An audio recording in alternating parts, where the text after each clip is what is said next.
없는 총선 개표 라이브. 한 발 더 깊이 있게 총선 속으로. 2024 총선 빅텐트 지금 시작합니다.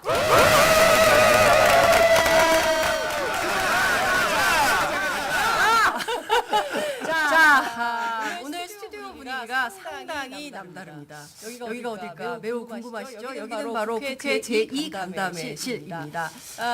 그동안 저희가 세 매체가 호흡을 맞춰왔습니다. 매주 수요일 아침 구경 기자 그리고 김은지 기자 그리고 저 셋이서 함께 방송을 했었는데요. 오늘은 세 개 매체가 함께 연대해서 정치권은 못했습니다. 그러나 저희들은 만들었습니다. 무엇? 바로 총선 방송 빅텐트를 저희가 만들었습니다. 이 대목에서 박수 한번 언론사상 최초로 저희가 세 개 매체가 연대해서 처음으로 해보는 빅텐트 방송입니다. 자, 시청자 여러분 지금부터 저희들과 함께해 주십시오. 무려 7시간 장장 7시간 생방송을 합니다. 저희 셋만 나오느냐? 결코 그렇지 않습니다. 여러분들을 호복졸도하게 할 수많은 화려한 게스트들과 함께 찾아뵐 것입니다. 자, 함께한 두 분 제가 함께 소개하겠습니다. 양지열 변호사 나오셨습니다. 제가 너무 놀랐어요. 아니 방송에서 노잼으로 찍혀 있는 전기를 드리는 거죠 저희가. 네, 그리고 방송인 허재문 씨 나오셨습니다.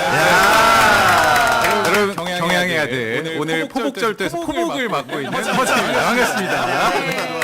아이고 제가 깜빡 잊고 첫 방송이다 보니까 소개가 늦었는데요. 제 왼쪽에는 구경 기자 그리고 오른쪽에는 김은지 기자 나오겠습니다. 네, 안녕하세요. 많이 안녕하세요. 어려웠습니다. 어떠세요 지금 느낌이? 굉장히 이게 역사적인 순간이다 보니까 마음이 쿵쾅쿵쾅거리고 과연 이 방송이 어떻게 종결지어질까? 왜냐면 오늘 개표 결과도 굉장히 늦게 나온다는데 우리가 이제 자정까지 하는데 그 무렵에 결과는 과연 나올까? 굉장히 만감이 교차하는 순간입니다. 네. 김은지 기자는 어떠세요? 네. 우선은 저희가 방송 3사는 출구 개표를 공개하긴 하지만 저희는 언론사 최초로 3사로 개표 방송을 한다. 이런 데 굉장히 의미를 좀 두고 싶고요. 지금 1부는 장윤선 기자가 진행을 하고 돌아오면서 진행을 하면서 또 다양한 게스트들이랑 이야기 나눌 예정이니까요. 많은 관심 진짜 12시까지 계속 계셔야 된다. 이런 말씀 드리겠습니다. 중요한 것은 3사가 모여서 7시간 생방송을 처음으로 해본다는 것입니다. 네, 여러분 많이 응원해 주시고 댓글로 참여해 주시고요. 그리고 오늘 본 투표소 스케치 다 함께 올려주시면 좋을 것 같습니다. 그리고 특별한 한 분을 저희가 또 초대를 했습니다. 궁금하시죠? 바로 개혁신당의 천하람 공동선대위원장 모셨습니다. 어서 오세요. 안녕하십니까. 개혁신당의 천하람입니다. 네. 예. 오렌지 잠바를 입고 네, 오셨습니다. 저희 당 색깔이 오렌지고요. 네. 아까 뭐 포복절도에서 포복을 담당하고 있습니다. 맞습니다. 네. 그렇다고 제가 절도를 담당하고 준비한 멘트 같잖아요. 큰일 납니다. 저는 네. 절도 있게. 근데 제가 보다 보니까 우리 지금 방송의 총선 밑에 여러 가지 문제점이 있는데 일단 지금 보니까 전체적으로 화면이 다 좌편이 아닙니다. 전체적으로 약간 왼쪽으로 지금 내려가는 경향이고 방송 시간도 차라리 12시에 시작을 하시고 낮 12시에. 왜냐면 적전지의 발표가 새벽 1시, 2시쯤 난다고. 자정이 아니라 자정에. 그래서 더 오래 하시는 거 한번 생각해 보십시오. 알겠습니다. 끝이 없는 무한질주 한번 해보도록 하겠습니다. 자, 우선 지금 오후 5시 4분 지나고 있는데요. 이 시각 투표율 어떤지 좀 궁금합니다. 사실 사전 투표율이 31.28%라는 역대급 최고치를 찍었기 때문에 이번 투표율이 과연 앞자리 숫자를 7자를 찍을 것인지 아니면 6자대로 마무리가 될 건지 굉장히 궁금한 상황인데요. 지금까지 종합된 투표율 혹시 김은지 기자 나온 게 있습니까? 네, 오후 4시 기준으로는 61.8%라고 하고요. 지난 총선보다 2.1%포인트 높은 수치라고는 합니다. 네. 그러니까 지금과 같은 분위기가 반영이 된다면 아마 60대 후반이 나오지 않을까 예상을 좀 해보는데요. 네. 60대 후반 굉장히 높은 수치입니다. 왜냐하면 1980년대에 우리가 70%대를 찍은 적이 있고요. 그 이후에는 그런 적이 한 번도 없거든요. 네. 심지어 2008년에 이명박 대통령 당선 이후에는 40%까지 투표율이 내려간 바가 있기 때문에 국민 10명 중 6명 이상, 7명 사이가 투표한다는 건 사실 어마어마한 정치 관심이 높은 나라다. 이렇게 볼 수 있을 것 같습니다. 네. 지금 오후 5시 기준 또 통계가 종합이 됐는데 64.1%. 굉장히 높이 올라오고 있습니다. 굉장히 높이 네. 올라가고 있습니다. 어떻게 보세요? 이 정도면 어디까지 간다? 이게 참 관측은 어려운데요. 지난 총선의 투표율도 상당히 높았거든요. 근데 이번에 사전 투표율 여기가 어느 때보다 남다르게 높았기 때문에 네. 어떻게 하면 세간의 관측대로 뭐 남은 시간이 얼마 남지 않았긴 했지만 1시간 남았지만 저는 뭐 70% 근처까지 가는 경우도 충분히 가능하다고 생각이 됩니다. 네, 네. 오 70%까지 갈 수 있다. 우리 천하람 위원장은 몇 퍼센트 보십니까? 저는 한 67%? 67.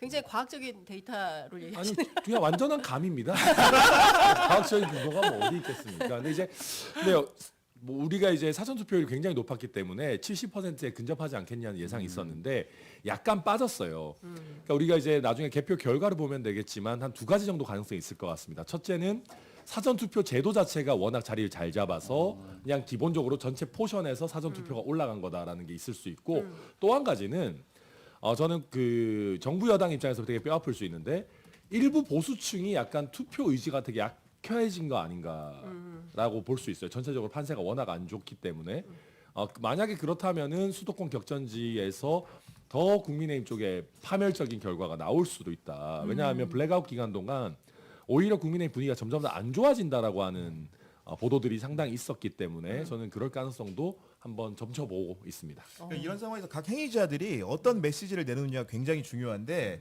이 사람들 중에서 이재명 대표가 방금 전에 페북에 글을 올렸거든요. 비상입니다.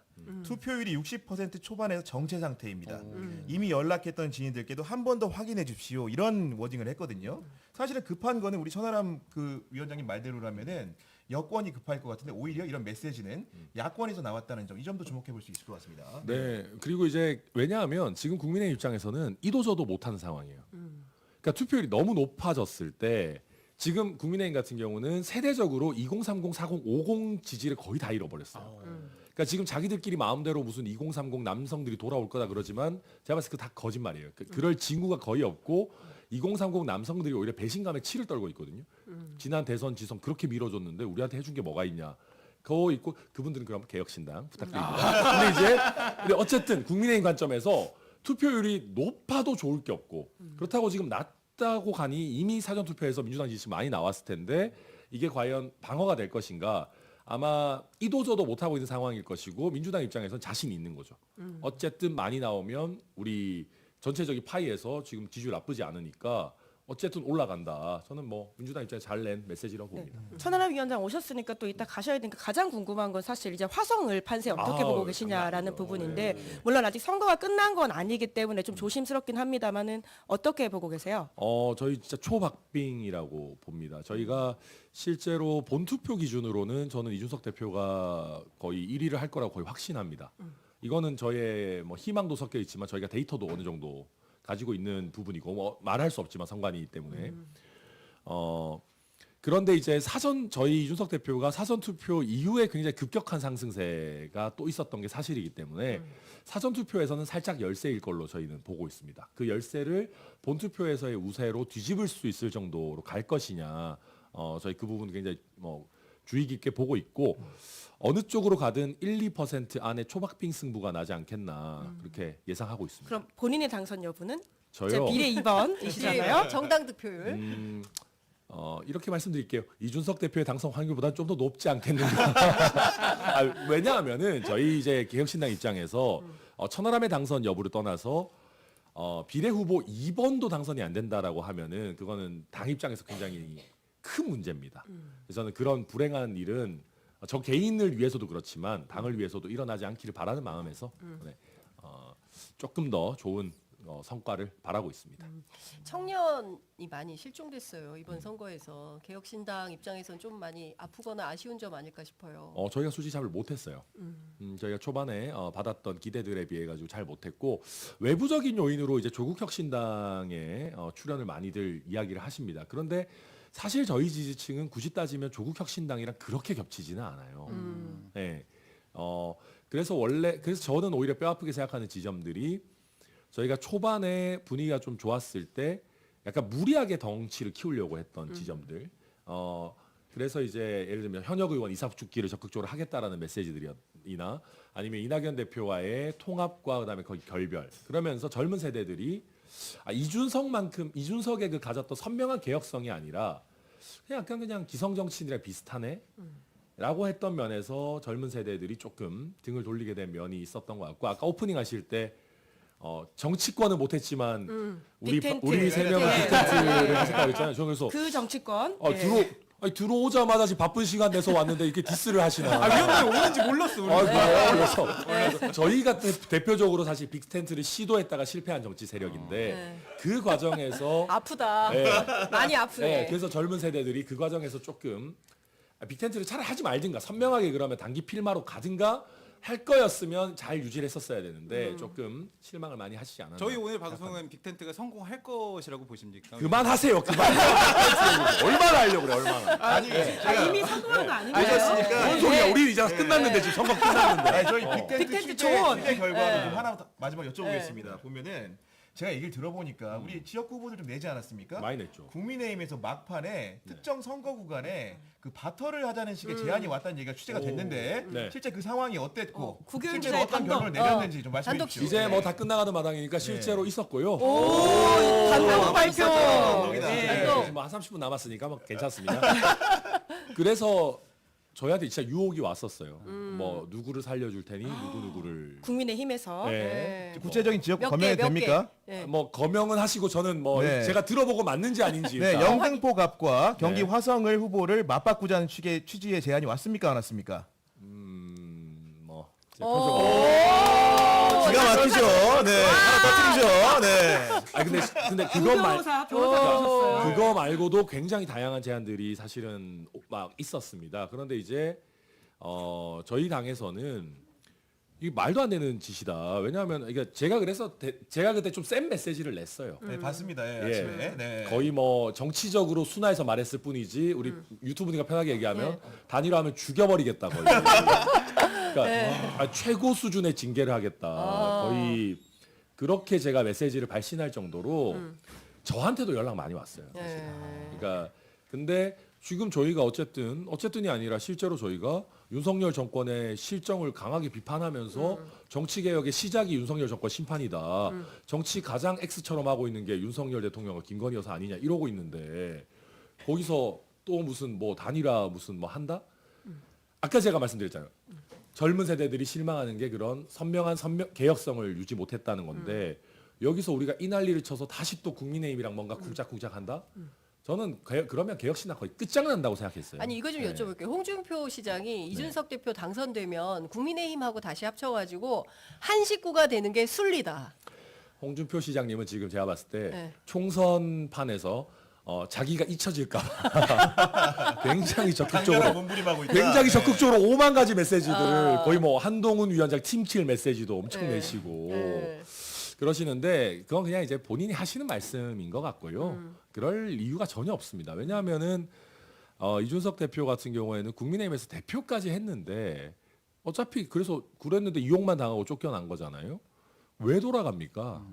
그래서 또 예를 들면 뭐 그럴싸해 보이는 거 주겠다 할지 몰라도 또 포장지로 써먹고 약간 살망해지면 또 찢어버릴 거거든요. 그러니까 저희가 바보가 이번에 빅텐트를 못했을 뿐이지 저희가 바보는 아니에요. 그렇기 때문에 그런 이상한 짓을 저희가 할 이유가 없다. 아니 그럼 범야권 이렇게 뭉쳐지는 겁니까? 저희는 이번에? 실제로 제가 얘기했어요. 제 언론인 분들한테도 그랬습니다. 범여권이라는 얘기 쓰지 말아달라고. 오, 개혁신당은 저희는 범야권 아니다. 저희는 범야권이다. 아, 개혁신당은 예. 범야권이다. 네. 22대 국회에서 야권 역할을 할 것이다. 당연하죠. 오. 정권을 견제하는 것이 야당의 역할이지. 네. 저희가 국민의힘이랑 뭐 쿵짝쿵짝 하려면 차라리 국민의힘 안에 있지 여기 뭐 하려고 나옵니까?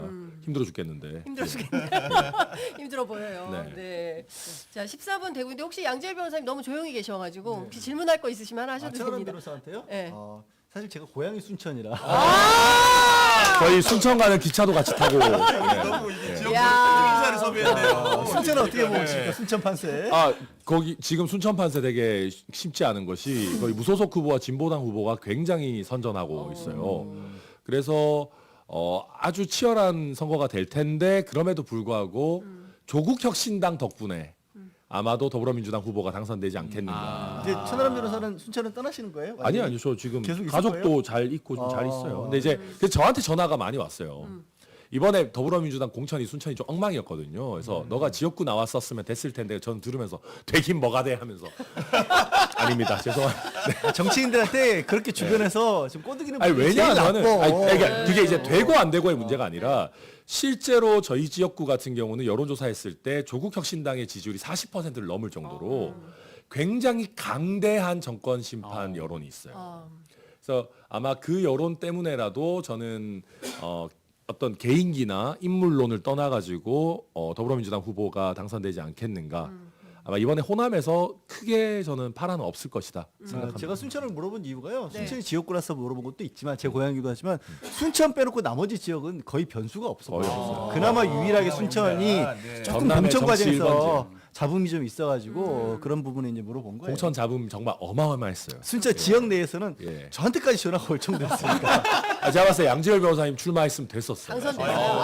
아쉽다. 꼭 그렇게 꼬드기는 분들이 많아. 절대 안 한다고 하니까 그러면서 이제 와서 저한테 큰 거 한 장만 주시면 제가 조직해드릴 수 있다고 맨날 하는 얘기가 그런 거죠. 예. 그거 했다가 이제 어디 가는 거야 잘못 달려가면. 자, 이제 15분이 지나가지고 이제는 이제 보내드려야 될 것 같은데요. 끝으로 꼭 하시고 싶으신 한 말씀 듣고 보내드리겠습니다.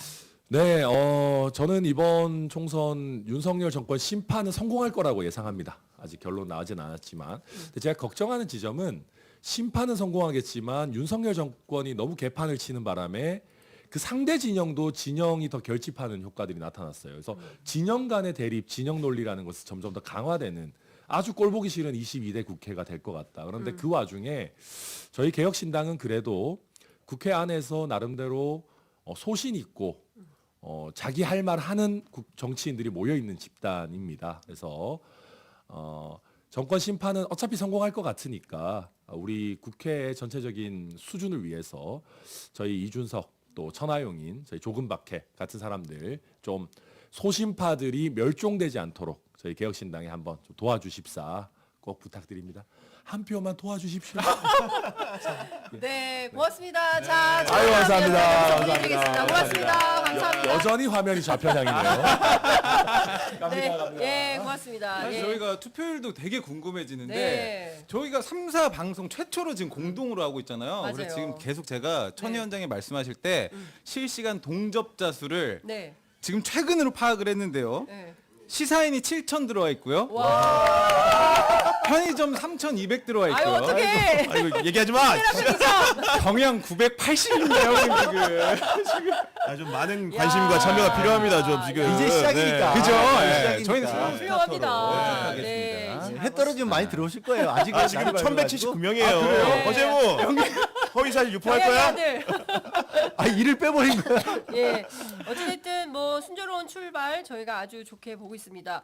또 한 분 모셔서 얘기를 하게 될 텐데요. 자리 모시기 직전에 일단 어떠세요? 지금 뭐 발표된 저 투표율 보니까 5시 현재긴 한데 서울이 66% 기록을 하고 있고요. 대구가 좀 낮은 것 같습니다. 대구가 60.8%. 그리고 최저가 제주네요. 제주가 59.7% 이렇게 기록을 하고 있는 것 같습니다. 전반적으로 이제 투표율 상황을 보면 정권 심판론이 불었다 이렇게 봐야 될까요? 양 변호사님 어떻게 보세요? 정권 심판원 얘기가 매번 선거 때마다 중간 선거 같은 경우는 당시 집권 여당이라든가 정부에 대한 심판이다라고 기자들은 많이 쓰십니다. 기자분들은. 네. 하지만 실제로 그렇게까지 작동한 경우가 많았던 기억은 없어요. 근데 이번에 투표율 높은 거는 확실히 연관관계가 있어 보이고 또 이게 참 선거가 이 일하시는 분들, 그러니까 선거를 취재하시는 분들이라든가 방송하는 사람들이라든가 꼭 일거리를 던져주고 싶으신지 유권자분들이 참 괴롭게 투표를 하셨어요. 아예 무슨 말씀이냐면 70% 확 넘어갈 정도로까지 나오면 야 이거 정권 심판론이 확실하다라고 얘기를 할 텐데 그건 아닌 것 같아. 하지만 지난 선거보다는 좀 많이 나올 것 같아. 그럼에도 불구하고 저는 정권 심판론이 불었다라고 얘기를 드리는 이유는 뭐냐면 집중하고 있는 지역들 있죠. 그러니까 많이 나오고 있는 지역들이 주로 초접전 지역 내지는 그동안에 좀 어떻게 보면 약간 보수적인 성향이었다가 접전으로 돌아선 지역들 그런 데들이 많이 나오고 있어요. 아까 말씀하신 것처럼 전남 당연히 많이 나오고 있지만 서울도 많이 나오고 있고요. 충남도 많이 나오고 있고요. 예를 들어서 세종시 같은데 이런 데들도 굉장히 투표율이 많이 나오고 있거든요. 그러니까 투표율을 전반적으로 끌어올리고 있는 지역들이 과거보다는 정권 심판론에 힘을 실어주는 쪽으로 가기 때문에 많이 나오는 게 아니냐라고 아직 좀 이르긴 하지만 좀 전망을 해볼 수가 있을 것 같고 그래서 야권 지지자분들 입장에서는 이 결과가 상대적으로 그런 거예요. 70%를 확 넘지는 않았지만 대구 쪽이라든가 경북 쪽이 상대적으로 낮으면서 접전 지역에서는 올라가고 있다는 거는 그래도 야권에서 바라는 쪽으로 나오고 있는 게 아닌가 하는 생각이 좀 듭니다. 저는 네. 지금은. 그렇군요. 뭐 전반적으로 보면 총선 투표율이 지난 총선보다는 1.5% 포인트 오르고 있습니다. 지금 한 40분 남았는데 혹시 저희 방송 보시면서 아직 투표하지 않으신 분들 계시다면 지금 빨리 서둘러 주시기 바랍니다. 가까운 데 있어요. 대체로 투표소가 가까운 데 있으니까 슬리퍼 신으시고 입던 차림 그대로 나가시면 바로 투표하실 수 있으십니다. 투표하시면 좋을 것 같고요. 지금 한 분이 더 오셨습니다. 정기남 조선대 정치외교학과 개곤 교수님 나오셨습니다. 어서 오십시오. 안녕하세요. 네, 반갑습니다. 초대해 주셔서 감사합니다. 진짜 의원회관 오랜만에 와봤어요. 예. 예전에 한 20년 근무했는데 여기에 이 의원회관 건물에 거쳐간 국회의원들이 누구입니까? 뭐 저는 많지는 않아요. 네. 뭐 제일 먼저 모셨던 분이 이제 정동영.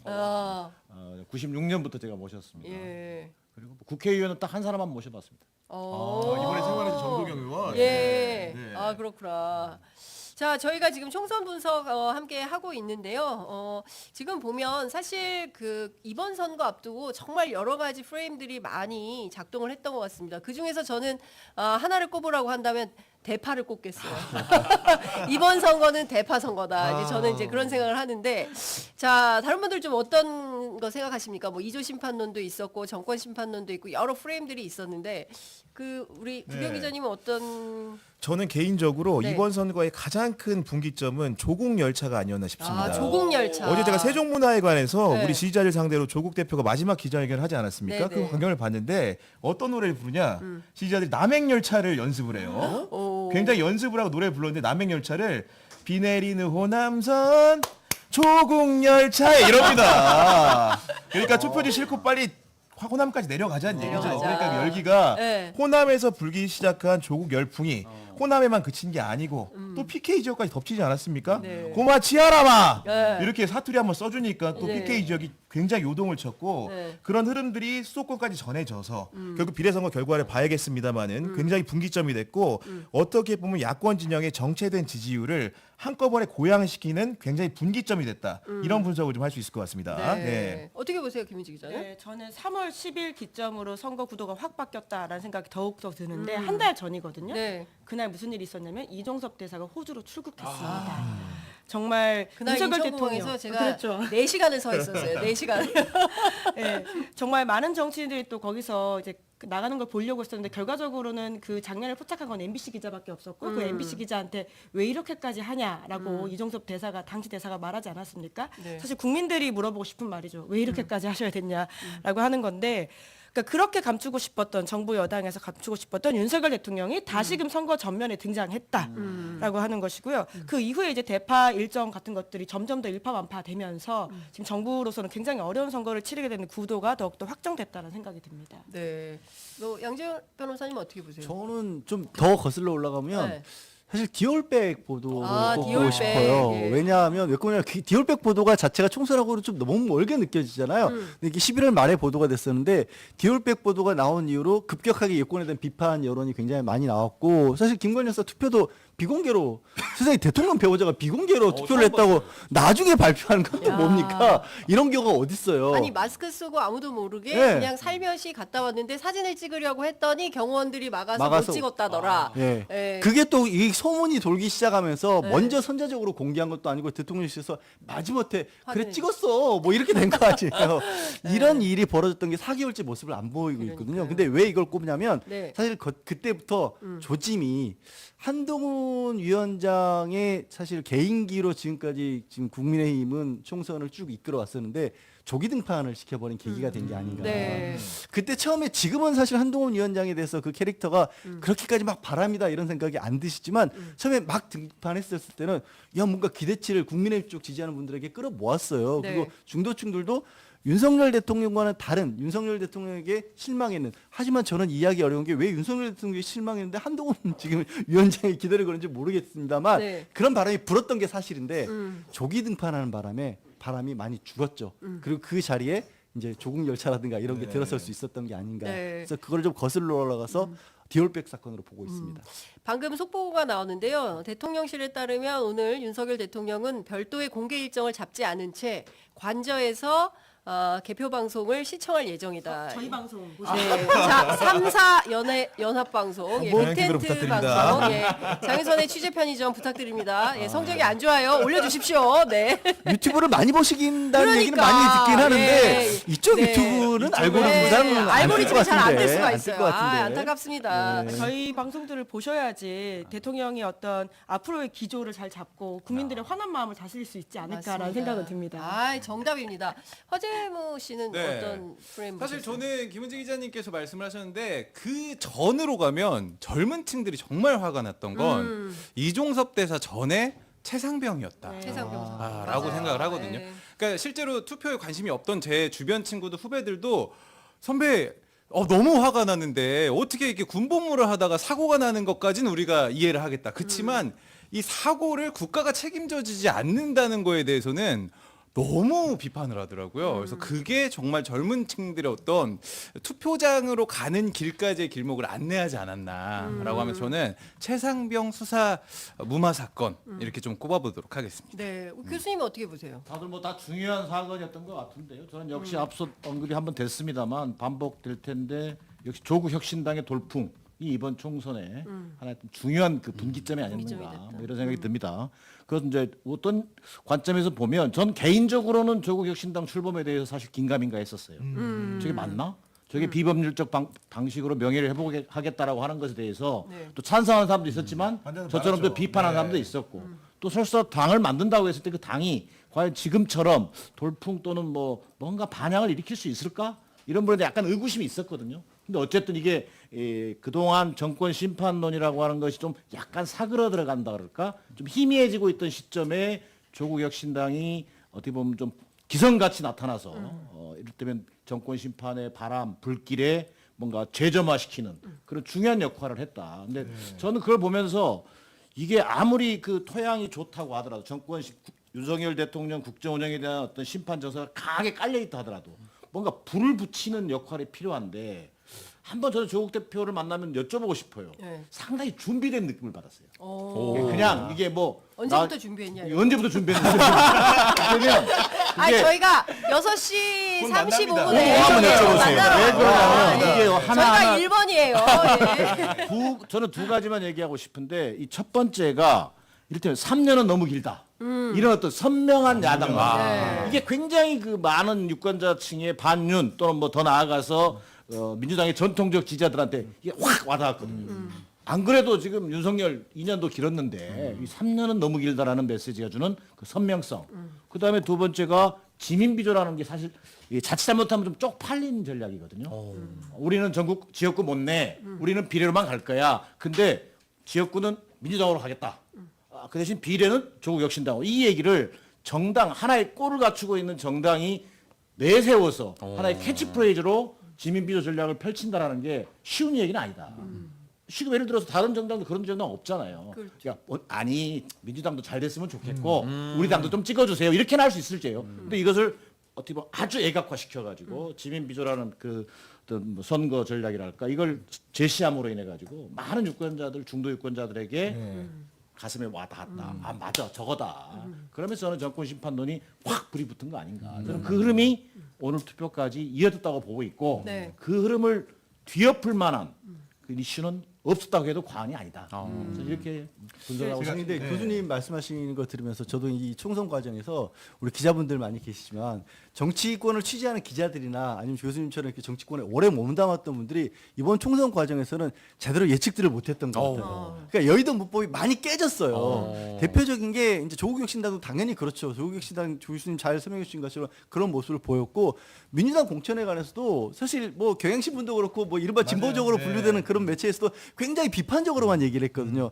하지만 이 막상 이뤄놓고 났었을 때 국민들이 바라봤을 때는 유권자들이 바라봤을 때는 오히려 그게 맞았다라는 거예요. 그런 부분들이 있어서 그리고 결정적으로 그렇게 맞게 토양이 만들어졌는데 조국 혁신당이 선명한 메시지를 내면서 이게 정치권에서 나오는 얘기만 들어가 가지고는 우리 얘기를 통 안 듣는 것 같다. 근데 우리 얘기를 들어줄 사람들이 나타났다. 저쪽에서 끌어주게 되면 이게 조국 지금 대표님이 딱 아예 밝혔잖아요. 민주당 크게 나가면 우리가 선명하게 가겠다라고 하니까 아 저거구나라는 걸 아분들을 콕 집어준 게 정확하게 제가 집중한 게 아닌가 교수님이나 싶어요. 변호사님 말씀에 첨언을 좀 드리면 사실 언론의 대응에 대해서 좀 설명을 좀 드리겠습니다. 그 조국 대표가 정치를 하겠다고 했을 때 사실 주목했던 레가시 미디어는 거의 없었어요. 아마도 금방 사그러들겠지. 기껏 해봐야 좀 페이스메이커 하지 않겠어? 요 정도 분석이었거든요. 그러다 보니까 인터뷰를 어떤 순서로 했냐? 먼저 취재편의원 가서 출연을 했고요. 그다음 경향TV 옵니다. 그다음에 시사인 갔어요. 그리고 나서 잔치가 다 끝나니까 경향신문 인터뷰하고 한겨레신문 인터뷰하고 동아일보 인터뷰했습니다. 그러니까 레거시 미디어가 가장 후행적으로 반응한 거거든요. 그때는 이미 조국 혁신당이 그 페이스메이커 수준을 넘어서 게임 체인저가 돼 있는 상황이었습니다. 그러다 보니까 한동훈의 국민의힘은 어떤 상황에 빠졌냐? 원래는 이재명 대표를 상대로만 싸우면 될 줄 알았거든요. 상대가 하나 더 생긴 거예요. 네. 1대2로 싸워야 됩니다. 조국 대표가 생겼어. 그러니까 메시도 강렬하게 나옵니다. 2조 심판. 그래서 나중에 보니까 우리 한동훈 위원장의 그런 언어들 3월, 4월 뱉었던 언어들을 세하려 보니까 가장 많은 단어가 뭐다? 범죄자. 조국이었다. 그 다음이 이재명이었다. 원래 이재명하고 싸우려고 한판 뜨자 토론하자 그랬는데 결국 나중엔 조국을 더 많이 불러야 되는 상황에 이르렀다. 그렇기 때문에 이 전략은 굉장히 유효했다. 이렇게 보여집니다. 네, 심지어 지민비조라는 말을 이제 지국비조라는 말까지 나오더라고요. 그러니까 그게 나경원 후보가 지금 쓰고 있는 말이거든요. 그러니까 그 어떤 바람을 좀 보여주는 상황이라고 생각하는데, 그러니까 지민비조, 그러니까 지역은 민주당 찍고 이제 비례는 조국혁신당 찍자라고 하는 조국혁신당의 전략이 심지어 국민의힘 후보 입에서 지역은 국민의힘 찍지만 비례는 조국혁신당 찍으세요라는 말이 지지자까지 예. 오염시켰다. 그러니까 사실은 거꾸로인 거죠. 예, 비례대표는 조국혁신당 찍으러 나오는 김에 국민의힘 지역 찍어주세요라는 실제 말이거든요. 국민의힘 지지자 또는 중도층에게 뭐랄까 부동층에서 볼 때는 그 지민비 전략이 상당히 거기까지 미쳤다고 봐요. 이게 전통적인 민주당 지지층만 불러일으킨 게 아니라 그 지지층까지 포함했기 때문에 지금 조국혁신당의 비례정당 지지율이 거의 1, 2 또는 1위 또는 2를 갈 수 있었던 저는 동력이 됐다. 이렇게 보여져요. 지금 보면 국민의힘 쪽이 이번에 총선 과정에서 모르겠어요. 그 뭐 저 좋고 나쁘고를 떠나서 어쩔 때 보면 기획력을 참 잘한다 보수 쪽에서 그런 얘기들도 많이 나오는데 굉장히 우왕좌왕하는 모습들이 많이 나왔고 사실 나경원 지금 의원 당 대표까지 지내셨던 분이 어떻게 나가가지고 다른 당의 전략을 가져와서 얘기를 하고 본인 살라고. 아이고 본인이 살라고. 아니 본인이 살아도 본인 나를 국민 찍어 찍어 나가. 아니 네, 해도 당은 너무한 거? 부채치고 본인이 살아야죠. 당 대표였던 사람이 당을 부채치면 어떻게 해? 당 대표가 무슨 의미가 있어요? 아이고 국민의힘 포스터에 딱 걸어놓은 게 이조 심판론도 되게 웃긴 게 원내대표만. 네, 원내대표 당대표는 한 적이 네. 없습니다. 예. 그 국민의힘이 집권 여당인데 심판론이라고 하는 건 사람들이 받아들일 때 지금 권력을 가진 사람을 심판하는 건데 야당을 심판하는 게 이게 매치가 안 되거든요. 그래서 이렇게 딱 포스터처럼 만들어놔도 보면 저게 지금 민주당에서 만들어서 이재명 대표하고 조국이 대국 대표가 심판을 한다는 얘기인가? 네. 이렇게 인상을 줘버려요. 아니 근데 사실 실언은 너무 많았어요. 막판에는 한동훈 위원장이 어떤 얘기까지 했냐면 야권 범야권이 200석을 하게 되면 뭐라고 했습니까? 조국 대표하고 이재명 대표가 스스로 셀프 사면을 하게 될 거다. 그렇죠. 사면론까지 예, 깔았죠. 그런 황당한 네. 주장을 해가지고 모든 국민들을 웃게 만드는 이런 상황까지 됐던 것 사면권은 같고요. 대통령한테 있는 거 아닙니까? 그러니까 그러면 네. 이제 뭐 이게 대통령 중심제 국가인데 우리가 뭐 개헌을 해서 대통령 체제까지 바꾸려고 하는 건가라는 생각까지 하게 만들었죠. 그리고 사실 저는 조국혁신당 취재 정말 많이 했습니다. 네, 현장 어제도 취재 가셨잖아요. 어제도 네. 갔었습니다. 어제 마지막 파이널 유세까지 제가 취재를 했었는데 그 앞서 우리 구교훈 기자 잘 설명해 주신 것처럼 완벽하게 사실 레거시 미디어들이 외면한 취재 현장이라고 해도 무방하다. 왜냐하면 처음에 기자가 없었어요. 그래서 취재 요청을 굉장히 많이 했었고, 이 저 마이크도 쓸 수 없고, 뭐 어떤 선거에 표현할 수 있는 어떤 기구나 이런 걸 일체 선거법상 쓸 수 없었기 때문에 뭐 오로지 육성에 의해서 기자회견 형식으로만 캠페인을 할 수 있었어요. 그러다 보니까 새로운 선거 캠페인 문화가 생겼어요. 그러니까 뭐 정당인이나 후보들이 발언을 할 수 없으니까 지지자들이 먼저 조국 기자 노래 어제 제가 보니까요. 맨 마지막에는 애국가까지 하더라고요. 노래를 계속 나의 조국, 나의 조국 애국가, 예, 애국가하고 거기까지. 그다음에 뭐 이무리한 행진곡하고 부산 갈매기, 맞아, 부산 갈매기 예, 있어요. 뭐 예. 막 남행열차 온갖 노래들을 불러가면서 자기들끼리 여흥을 만들고 사실 제가 앞서 이제 대파 선거 말씀드렸지만 정말 우리 민족은 해학의 민족이다. 다양한 풍자가 나오더라. 근데 저 유세 캠페인에서 그동안 보지 못했던 어떤 새로운 유세 문화도 만들었다고 평가를 해봄직하다. 그리고 뭐 이후에 여러 가지 정치적으로 평가를 해봐야겠지만 조국 현상, 이른바 조국 혁신당 현상, 이것은 앞으로 우리 정치 기자들이 다양한 분석 기사를 많이 좀 쏟아내야 되지 않을까라는 생각이 좀 듭니다. 자, 지금 5시 35분 지나고 있습니다. 몇 분 남은 겁니까? 25분 남았어요. 와, 예, 지금 가도 투표할 수 있어요? 할 수 있습니다. 예. 본인의 투표장에 가셔서 투표를 하셔야 되고요. 네. 6시 안에만 입장을 하시면은 네. 순번표를 받고 끝까지 투표를 6시를 넘겨도 할 수 있다고 하시더라고요. 그렇군요. 네. 지금 투표율 상황들을 제가 좀 소개를 좀 해드리면 네. 그 서울 지역 투표율이 66% 굉장히 높습니다. 그 가운데 접전지들 좀 불러드릴게요. 종로구 지금 곽상훈 후보와 최재형 후보가 맞붙어 있는데 네. 67.2% 이야. 투표율입니다. 네. 그리고 중구, 중성동, 갑을 모두 지금 굉장히 주목받지 않습니까? 중구 같은 경우에는 66%고요. 그리고 성동구 같은 경우에는 66.2% 이렇게 기록하고 있다는 점 말씀드릴 수 있을 것 같습니다. 그리고 네. 또 관심 있는 지역구가 어디시죠? 마포 관심 있으신가요? 마포구 같은 경우는 66.7%. 그리고 이제 양천 같은 경우에도 황희 의원이 나온 지역구도 굉장히 구자룡 후보가 붙어 있는데 67.8% 이렇게 기록을 하고 있고 그 용산구 같은 경우에는 지금 보면 네. 65.7% 어쨌든 간에 대체로 서울이다. 높은 투표율을 보이고 있다. 이렇게 말씀드릴 수 있을 것 같습니다. 지금 수준이면 동작구 같은 경우는 69%인데요. 5시 36분이니까 70% 넘을 수 있겠습니다. 네. 자, 야, 김민석 상황실장이 71.3% 얘기했는데 과연 이 예측이 김문호 예. 등극할 수 문어킴, 있을지 네. 예, 문어킴 예, 좀 궁금하다라는 생각이 좀 듭니다. 여하튼 지금 손에 6시에 뭔가 발표되는데 저희가 참 홍길동 방송이 됐어요. 예, 아버지를 아버지라고 부를 수 없고 공개할 수 없습니다. 왜냐하면 이제 출구조사는 그 방송사가 계약을 맺어서 하는 조사 결과이기 때문에 저희가 인용 보도는 30분 후에 6시 30분부터 할 수밖에 없는 상황입니다. 자, 여러분. 저희 세계 매체에 더 큰 힘을 주셔서 저희가 다음번 선거 때는 출구조사도 할 수 있는. 저 출구조사하는데 안 돼요? 얼마나 들어요, 돈? 아니 제가 안 되나? 양 변호사님 좀 내세요. 장관님 70억이라는데 70억. 야, 사진 앞으로- 출연 가능합니까? 네. 우리 앞으로 양 70억이라고. 아니 방금 말씀하신 저희에게 힘을 주십시오 하는 거 보니까 네. 출구조사가 아니라 출마 선언도 비슷한 느낌. 여러분 다음 선거에는 저희에게 더 힘을 주십시오. 아닙니다. 아유, 목말라. 근데 진짜 아까 제가 드렸던 말씀과 비슷한 건데 이 선거 결과를 놓고 봐도 이게 이번에 선거에서 좀 다르게 제가 보는 것 중에 하나가 아까 이제 민주당 공천 얘기랑 연결이 되는 건데 왜 그러면 기존의 정치권에서 몸을 담고 계신 분들이거나 취재를 하신 분들이 조금 헷갈리셨을까를 생각을 해보면 이 정치부에서 그동안 움직였던 그냥 대표적으로 나온 거죠. 그 정치 출마하려고 하면 거기 조직은 있어? 자금은 있어? 이런 거 많이 따지잖아요. 그리고 네. 이 정치권 내에서도 몇몇이 그동안 어디 개파에서 이래서 활동을 해왔어? 누구 밑에서 일했어? 이런 것들이 나오는데 그런 것과 상관없이 국민들이 직접 보고 그 선택을 하는 쪽으로 더 초점이 많이 옮겨갔던 것 같아요. 그래서 여기서 이 지역구에서 이만큼의 사람이 지지를 얻을 수가 있어? 이런 분들도 지지를 얻기도 하고 아니면 거꾸로 반대로 이제는 여기는 완전히 이런 보수적인 터스가 강하기 때문에 흔들리지 않을 거야. 이런 데들에 우르르 몰려가는 그런 현상이 지금 나오고 있어서 너무 이르지만 아까 말씀드린 것처럼 야권 지지자들이 기대하는 쪽으로 좀 나오지 않을까 결과가 그런 생각을 해봅니다. 그래서 저는 양지열 변호사님하고 약간은 결이 달라요. 네. 전체적으로 왜 그러냐면 대세라는 게 있으니까. 네. 근데 저는 민주당 공천 얘기를 하시면서 기성 정치인들의 문법으로는 좀 이해가 안 되고 저게 과연 잘하고 있는 거냐? 저게 유권자들로부터 제대로 평가받을 수 있겠냐 이런 우려가 있었던 것도 사실입니다. 근데 자칫 이걸 결과론에 빠지면 안 된다.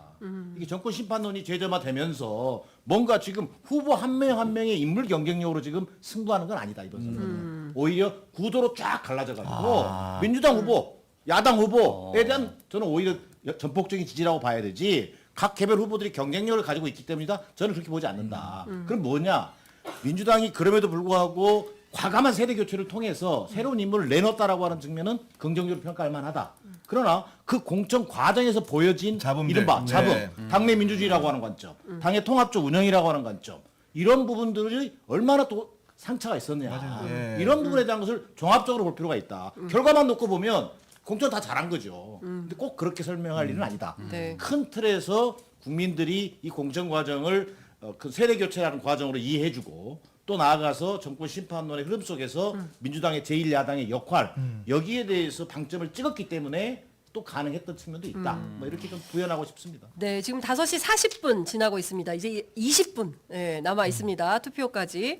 제가 앞서 이제 대파 총선 말씀을 드렸는데 저만 얘기하고 있는 게 아닙니다. 네, 전 세계에 있는 외신 기자들도 이 대파에 상당히 주목을 하고 있어요. 예, 지금 보도된 내용을 좀 종합을 해보면 BBC, 예, 영국의 BBC 공영방송이죠. 그리고 더 가디언, 뭐 여러 군데에서 지금 대파 밈이 도처에 퍼지고 있다. 이런 보도가 지금 나오고 있습니다. 그리고 제가 김은지 기자께 좀 여쭤보고 싶은데요. 잠시 후 6시가 되면 20분 후에 정치권은 여야 정당 대표들은 다 어디로 가서 어떻게 되는 겁니까? 네, 방송들 많이 보셔서 아실 텐데 6시 땡 하고 이제 출구조사가 발표가 되면 각 당 대표들이 모여 있고 지도부들이 와 이렇게 막 그 장면 많이 만진하거나 하는 장면들이 있잖아요. 저희가 지금 여기 국회의원회관에 있는데요. 이 의원회관에 바로 저희 옆에 걸어가면 코다할 거리에 상황실들이 다 마련돼 있습니다. 지금 같은 층에는 조국혁신당, 더불어민주당, 그리고 개혁신당, 새로운 미래 상황실이 있고요. 그리고 국회 도서관 조금 걸어가야 되는데 거기에 국민의힘, 그리고 녹색정의당 같은 경우에는 본관에 있는 상황이거든요. 네. 그래서 각각 지도부들이 이제 속속들이 모이고 있다라고 하는데요. 모여서 개표 결과 바라보면서 이제 그들의 표정을 보면 아마 앞으로 6시간 동안 결과를 좀 예측할 수 있지 않을까 싶긴 합니다. 그렇군요. 자, 와 하는 장면 어느 당에서 터져 나올까요? 구계영 기자 예측해 주세요. 예. 이거는 구문호. 정말 구문어가 아니고 20분 하면 20분 후에 제가 바보가 될 수 있기 때문에 방송의 공신력을 위해서로 제 마음속에 누가 와 할지는 그려지고 있지만 네. 20분간은 좀 삼가도록 하겠습니다. 네, 아직 늘 느끼는 건데요. 자정까지 해야 됩니다. 이거 네. 방송. 네. 기자들이 가장 못 맞춘다. 맞아요. 아니 2016년에 정말 깜짝 놀란 적이 있는데 네. 2016년 선거가 그 당시에 새누리당이 굉장히 압도적으로 심지어 개헌저지선을 나온다 이렇게 당시 기자들과 여론조사 전문가들 이야기를 한 바가 있거든요. 근데 그때 막상 열어보니까 123대 122. 그러니까 새누리당과 그 당시 민주당의 조작전. 어떤 딱 한 석 차이로 민주당이 1당을 가져간 바가 있는데 그런 결과를 지금도 혹시라도 이게 나올 수도 있기 때문에 정말 맞추는 게 조심스럽다라는 생각이 들긴 합니다. 뭐 언론사 기자분들은 그렇게 함부로 얘기를 했다가 쉽게 얘기를 했다가 틀리면 네. 구두고 남으니까 평론하는 입장에서 양자희 변호사님의 예측. 나가면 되죠. 양지열. 아니 뭐 누가 와할지 다 얘기했는데 뭘 또 알았대.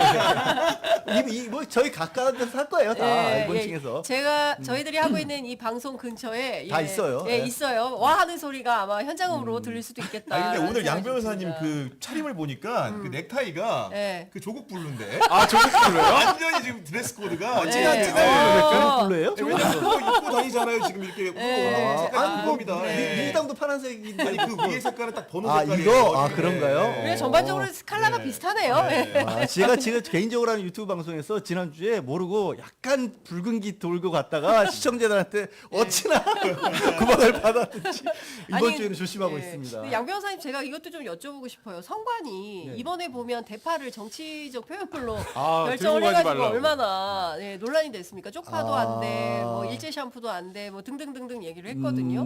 그래서 또 다양한 패러디가 나오기도 했는데요. 이런 성관이 결정 뭐 법률적으로 괜찮은 겁니까? 표현의 자유를 침해하고 이런 거 아니에요? 그렇게 이제 말씀을 주시니까 마지막에 네. 사실 선관위가 저는 이번 선거 과정에서 국민의힘과 아니면 뭐 국민의힘이라든가 정부 쪽에 야권의 엑스맨들이 굉장히 많이 활동하고 있다 이런 생각이 듭니다. 왜냐하면 대파 그것도 그렇게 말 안 했으면요 사그라들었어요. 사그라들었고 누가 솔직히 장바구니에 대파 들고 가면 오히려 그런 논란이 없는 상황에서 가져가면 뭐 그런 것까지 해라는 얘기가 나올 수도 있었죠. 네. 다 잊어먹을 수도 있었어요. 근데 들어가면 가지고 가면 안 돼?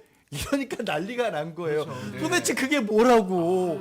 그거 가져가면 안 되냐? 그때부터 뭐 조기봉투에 디올백 쓰고 외식 디올백에 대파 놓고 온갖 대파들 다 찾아다니고 그리고 진짜 웃긴 게 우리 그거 아시는 분들도 많이 계실 수도 있는데 윤석열 대통령 사전 투표했던 거 네네. 그 학교가 대파 산지라고. 대파의 산지여서 부산 방송 명지도. 명지도 그래서 그 네. 학교의 상징이 대파예요. 네. 저는 대파를 상징으로 쓰는 학교가 있으려고 상상도 못했는데 우리 또 다 그런 것까지 유권자들이 찾아냈어서 화제가 됐잖아요. 맞아요. 엑스맨들이 정말 많이 미락을 하고 있지 않았나 이번 얘기 선거에. 들어보니까 1959년에 태풍 사라가 덮쳤을 때 거기 염전이었대요. 염전. 염전. 염전이 확 갈아엎고 그 대파 산지로 그때부터 유명해져서 사실은 동네 사람들은 명지동이 대파 산지라는 걸 모르는 사람이 없을 정도랍니다. 아 우리는 몰랐잖아. 몰랐죠. 예, 이제 그러니까, 전국이 네. 다 알아. 이천번인 줄 알았더니 대파 산지기도 하다. 깜짝 놀랐어요. 그런 대파가 학교 상징으로 이렇게 야 그리고 그린 어니언이 영어로 이 대파라는 것도 처음 알았어요. 그린 언니요. 네. 네. 이재명 대표가 방금 전에 입장냈는데 0.7% 포인트로 패배해서는 안 되겠다. 예, 마지막까지 투표를 해달라고 하면서 비상을 언급했는데요. 이재명 대표 왜 이렇게 간절하게 주장한다고 생각하십니까, 정 교수님? 글쎄요 좀 0.73% 그러니까요. 대선이 네. 생각나는 숫자입니다. 그만큼 당 대표로서 치르는 총선에 있어서 책임감이랄까 꽤 큰 거죠. 그리고 본인이 어쨌든 검찰 법원에 출두하고 이런 과정에서 실제로 전국을 다 돌지는 못했거든요. 수도권 중심, 접전지 중심. 그걸 이제 언론에서도 좋게 표현해서 선택과 집중이라는 표현을 써줬지만 어쨌든 이 그 대표로 느끼는 책임감의 크기가 남다르다라고 느낄 수 있겠고요. 두 번째는 지금 투표율에서 결국은 우리가 65%를 좀 상회하는 투표율이 나올 수는 있을 것 같은데 좀 더 투표장의 투표율이 조금만 높아지면 저는 아무래도 이 정권 심판에 어떤 동의하는 유권자들이 상대적으로 더 많이 나가지 않겠냐. 그러면 결국 지금의 예상되는 수준에서 좀 더 압도적으로 이길 수 있는 근거가 될 수도 있다. 표현은 대표로서 조심스럽기 때문에 압도적이라는 말을 쓸 수 없지만 151석 플러스 알파라고 얘기하지만 궁극적으로는 지금 언론에서 거론되는 수준까지 좀 야권 지지층이 좀 결집해서 투표율 제고를 통해서 좀 압도적으로 좀 이겼으면 하는 그런 네. 바람이 사실은 속내에 있다. 저는 이렇게 보여집니다. 200석? 200세까지는 좀 너무해요? 아, 그럼 몇 석 예상하십니까? 저는 정문호. 절대 문어가 될 수 문어정. 없습니다. 문어가 될 수 없고 저는 2달 전에 이미 120대 160석으로 진다라고 그랬어요. 아, 120대 160 가진다. 120대 160. 두 달 전에 120대 다 합쳐서 그 20석은 어디로? 다 합쳐서 다 합쳐서. 그런데 반대로 판세가 완전 두 사람 말에 뒤집혔죠. 판세가 네. 완전 뒤집어졌다. 160석 플러스 알파로 예. 이긴다라고 하는 쪽으로 예. 바뀌었다. 이것은 제가 변심한 게 아니라 상황이 변화가 그렇게 요동을 쳤다. 저는 그렇게 예측을 하고 있습니다. 네, 우리 양문호는 어떻게 생각하세요? 뭐 비슷한 숫자 정도로 얘기를 하죠. 뭐. 근데 네. 저는 민주당 내에서 저 관심은 그래요. 진짜 저도 딱 조국 혁신당이 얼마만큼이나 가져갈 수 있을 것 같아요. 비례 투표인데 네. 왜 얼마만큼 가져갈 수 있냐 유난히 또 관심을 가지자면 그냥 민주당을 찍으러 가시는 분들 말고라도 본인의 지역구내에서 뭐 예를 들어서 아무리 투표를 하더라도 여기는 뭐 보수 후보를 꺾을 수가 없어 이런 지역에 계시는데 또 민주당이나 범야권 지지하는 분들도 계실 거거든요. 네. 그분들이 많이 가셔서 만약에 비례해서 조국 혁신당을 본다라면 그게 그 숫자로 나올 거 아니에요.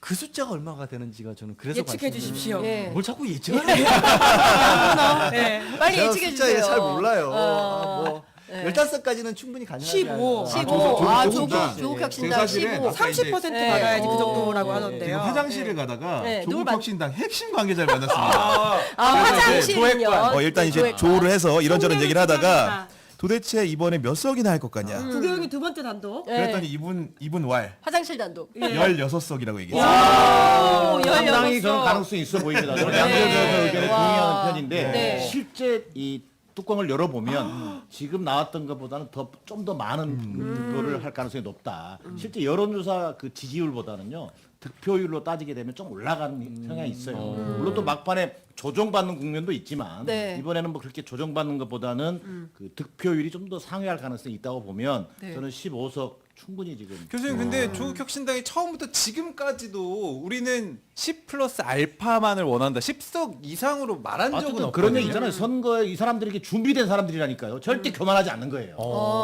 선거에 준비된 사람. 선거에 네. 준비된 그걸 사람들이 알아요. 많이 모여 있어요. 지금 어, 실제로 제가 볼 때는. 조국 근데 혁신당에. 조금은 교만할 수 있거든요. 네. 조회관이 그럼 방금 교만했던 거네요. 이건 이제 언론을 대놓고 제가 하니까 화장실 가다 물어봤잖아요. 시키고 물어봤더니 이제 일관되게 안 하더라고. 10석 플러스 알파라고 하는 점을 견지해 왔잖아요. 네. 굉장히 겸손하게 또 하는 측면이 저도 조국 혁신 관계 그 조국 혁신당 관계자랑 아까 통화 좀 했었는데 네. 13에서 15 이야기하긴 하더라고요. 13에서 15가 이제 30%인데 그 정도 할 수 있을 것 같다라는 식의 내부적 판단이 있는 건 사실인 것 같아요. 네. 제가 그 말씀 드린 이유가 뭐냐면 투표를 할 때 이게 사람들이 내 표가 과연 이게 쓰임새가 있느냐 없느냐 효용성이 있느냐가 굉장히 중요한데 맞아요. 특히 지금 2달 전에 조 교수님이 아마 저기 뭐 민주당이 그만큼 안 좋을 것이다라고 했던 가장 큰 원인은 생각해 보시면 민주당에 대해서 지지하면서 비판했던 분들이 지난 뭐 그 기간 동안 많이 하셨던 말씀이 야 180 만들어줬더니 니네 뭐했어?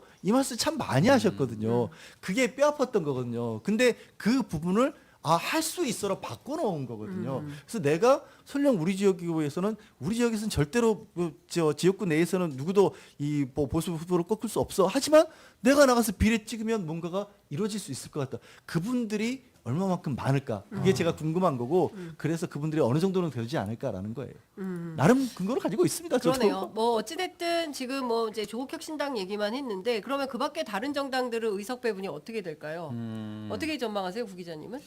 지금 사실은 제가 지금 마음이 여러 가지로 지금 동요가 일어나는 네. 게 저한테 카톡으로 지금 각종 정보가 접수되고 있어요. 이게 읽을 수가 없어요. 읽었다가 잘못될까 봐 못 읽어요. 보통 직전에 나오는 거 틀린 거. 근데 이제 네. 아시지만은 온갖 발이야, 온갖 발. 온갖 발에 다 밭은 달고 있어. 많은 글이라는 표식을 하고 있는데 그러다 보니까 지금 머릿속이 셈이 굉장히 복잡해지는 전 이게 궁금해요, 개인적으로. 네. 국민의힘 지도부가 이번에 선거를 치른 지도부가 과연 그 선거 패배 기점을 어떻게 잡고 있는지 굉장히 궁금합니다. 그러니까 비교적 최근에 그 국민의힘 지도부 근처에 있는 사람들이 라디오에서나 방송에 출연해서 한 얘기들은 110석을 기준선으로 놓고 거기 플러스 마이너스를 늘 짜졌거든요. 그렇다면은 만약에 선거라는 거 승패라는 게 분명히 1당과 2당으로 정해지긴 하지만 본인들은 어쨌든 간에 정권 심판이라는 굉장히 높은 파고 속에서 판단을 받았다고 생각하기 때문에 적어도 한동훈 위원장이나 한동훈 지도부는 그 결과에 대한 2당이랑을 전제로 했을 가능성이 높고 네. 그렇다면 이 지도부가 다음 전당대회라든가 이런 데서 힘을 발휘하기 위해서는 어떤 숫자가 과연 납득할 만한 숫자일까 이런 고민이 좀 들거든요. 우리 정 교수님은 워낙 전문가시니까 그런 기준선이라는 게 있을까요 좀? 글쎄요, 뭐 그 기준선은 정하기 나름일 텐데 제가 볼 때는 지난 총선에서 의석수가 어떤 저는 가장 바텀 될 거다. 네. 그러니까 103석이잖아요. 네. 103석을 기준으로 받아들이려고 할 거다. 그러니까 국민의힘이 지금 이번에 한동훈 위원장을 내세워서 이를테면 원내 일당이 되면 완전 승리했다고 해도 과언이 아닌 거죠. 그렇죠. 네. 네. 103석에서 뭐 원내 일당이 되려면 최소한 뭐 135, 네. 150 가까운 140이 돼야 되잖아요. 140, 예. 그렇게 되면은 완전히 승리했다고 얘기할 수 있는 거고, 그러면 한동훈 위원장도 어찌 보면 어느 정도 정치적 공간이 확 열리는 측면이 있다. 그러나 103석을 놓고 봤을 때 지난 총선의 기준만 놓고 얘기하기는 좀 그동안 뭐 했냐는 것도 있는 거니까 전체적으로 뭐 어떤 절대적 기준이 있다기보다는 한 110석 정도를 하면 우리가 선방했다. 그렇기 때문에 그 기준을 저는 얘기한 거다. 그 기준에서 나왔을 가능성이 높아 보인다는 거예요. 국민의힘에서 사실을 내부에서 오늘 오전부터 조금 기자들한테 얘기하고 있는 게 110석입니다. 그러니까. 네, 그게 돌고 있어요, 지금. 네. 근데 실제로 110석을 하게 될지 아니면 이거보다 더 떨어지게 될지. 근데 사실 지역별 투표율 좀 편차가 저는 굉장히 중요한 의미가 있다고 보는데 대구에서 투표율이 굉장히 네, 안 좋아요. 그리고 광주 전남북이 투표율이 굉장히 높습니다. 그러니까 평상시보다 최소한 득표력이 더 많아지는 거다. 최소한 10% 정도라도. 그렇게 되면 민주당이나 또 조국혁신당이나 소위 얘기하는 이제 민주진보 진영에 있는 정당들이 비례대표에서도 더 많은 의석을 가져갈 수 있는 확률이 높아지는 거 아니냐. 그러니까 최소한 천하 3분지게는 하지 않겠냐라는 생각을 하게 되는 거죠. 물론 제 예측이 틀릴 수도 있습니다. 그러나 저는 이렇게 본다는 거, 네, 이렇게 생각을 합니다. 자, 지금 5시, 아이고, 53분이에요. 7분도 안 7분 남았습니다. 예. 아니 근데 가도 됩니까? 투표소?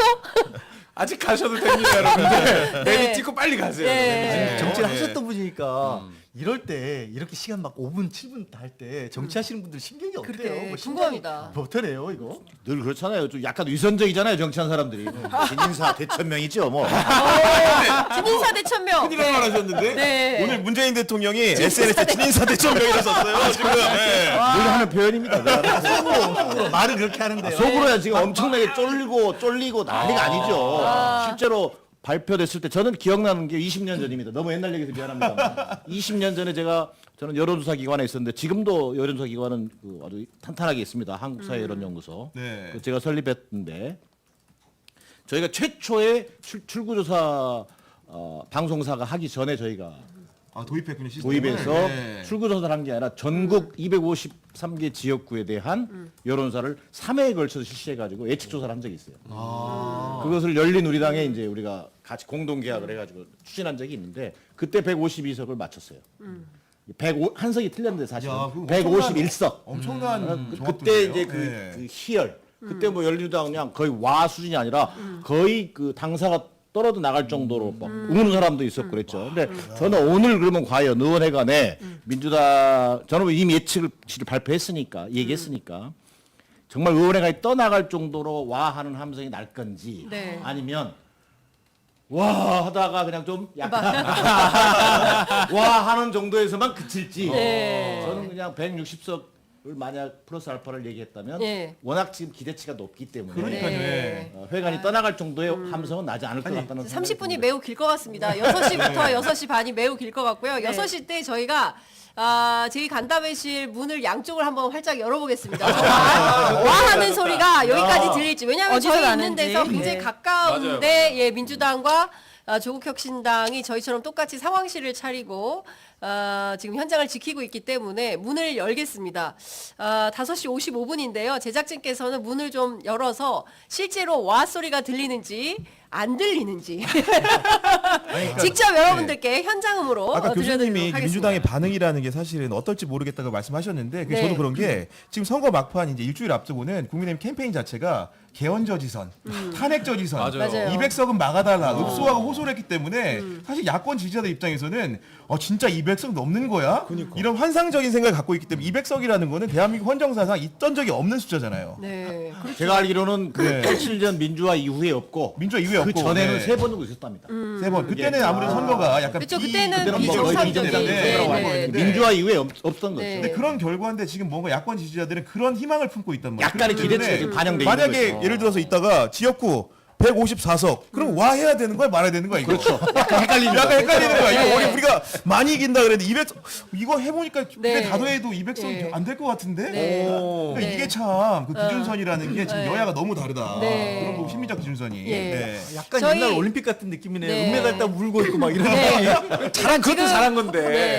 네. 지금 저희 그 제작진이 그 현장 라이브 카메라 들고 지금 나갔어요. 아. 네, 지금 잠시 후부터 저희가 PIP로 화면으로 과연 와 소리가 나는지 안 나는지 체크하러. 여러분 지금까지 이런 방송은 없었습니다. 와, 예, 진짜. 말씀드리는 순간 바로 행동하는 방송.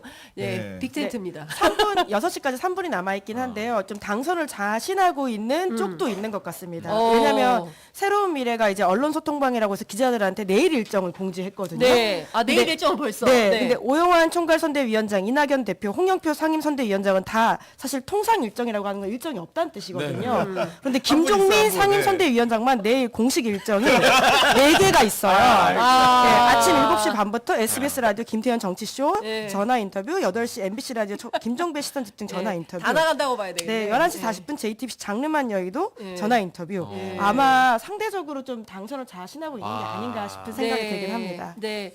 자, 지금 방송 3사는 카운트다운을 시작한 것 같습니다. 그러나 저희는 계약을 깨면 큰일 납니다. 예, 이번에 형사처벌 세게 들어옵니다. 저희가 3사가 연대해서 즐겁고 재미있게 개표 방송하고 처벌받을 수는 없어요. 예, 그래서 30분간 저희는 발표할 수가 없습니다. 30분 후에 출구조사 결과를 저희가 발표할 수 있을 것 같습니다. 그리고 7시부터는 지역별로 당선자가 어떻게 되는지 그 출구조사 내용도 7시부터는 보내드릴 수 있을 것 같습니다.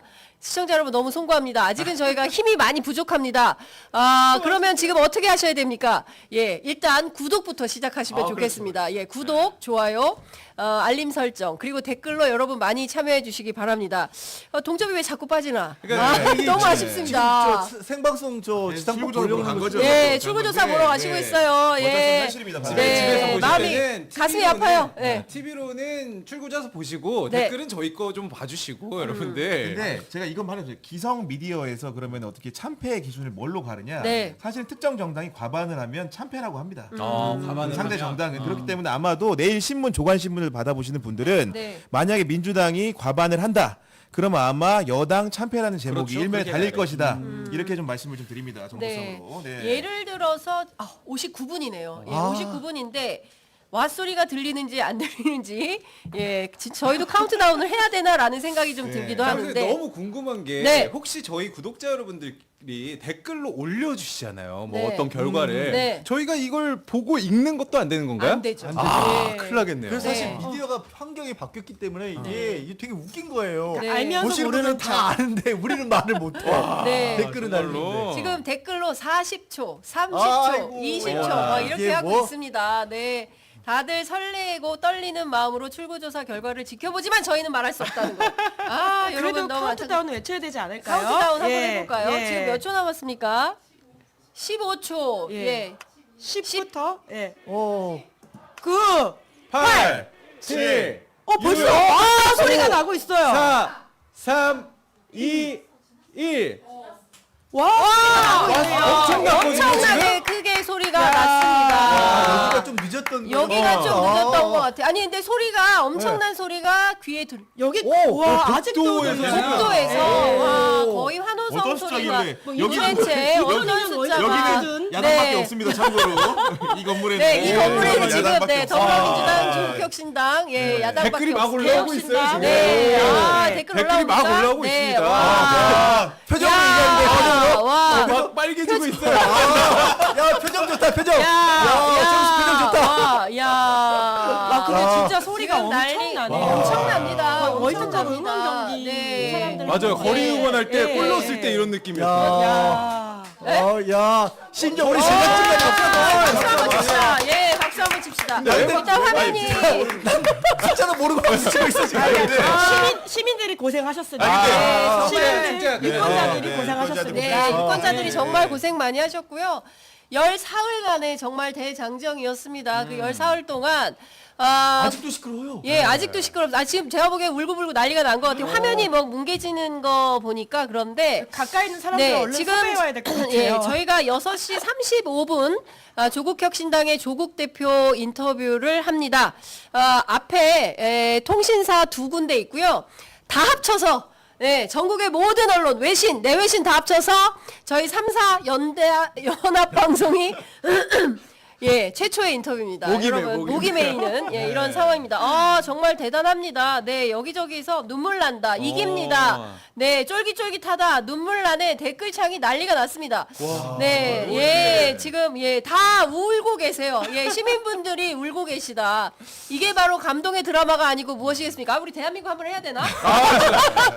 대한민국 할까요? 자, 이런 거 잘하잖아요. 예, 맨날 대한민국 안 되죠. 대한민국 해도 될 것 같은데. 일단 해도 될까요? 해도 될 것 같아. 자, 짝짝짝짝짝 대한민국 짝짝짝짝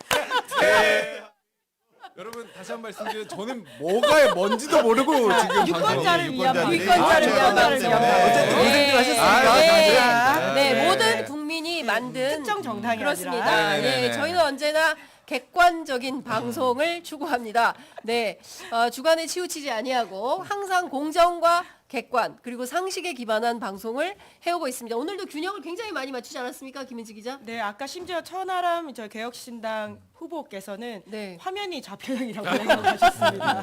네, 굉장히 예. 저 여러모로 신경 쓰고 있는 근데 화면까지도 신경 쓰고 선거라는 네. 거는 또 수도권 같은 게 경합지가 많기 때문에 네. 끝까지 투표함을 개봉을 해봐야지 그렇죠. 결과를 알 수 있습니다. 네. 이거 관측일 뿐이기 때문에 네. 아직은 뭐 이렇게 섣불리 너무 네. 예단하는 건 이르다 이런 생각 네. 듭니다. 네. 네. 대선과 총선은 또 다르죠. 네. 많이 얘기 나중에 보면 숫자는 네. 거의 비슷하긴 한데 네. 지역에 따라서 편차는 좀 생기더라고요. 예. 실제 출구조사는 대선에서는 거의 대부분 맞췄어요. 네. 근데 총선은 틀린 경우도 많습니다. 네. 네. 왜 그러냐면 이게 254개라는 지역구잖아요. 거기다가 사전투표가 반영되지 않는다는 거.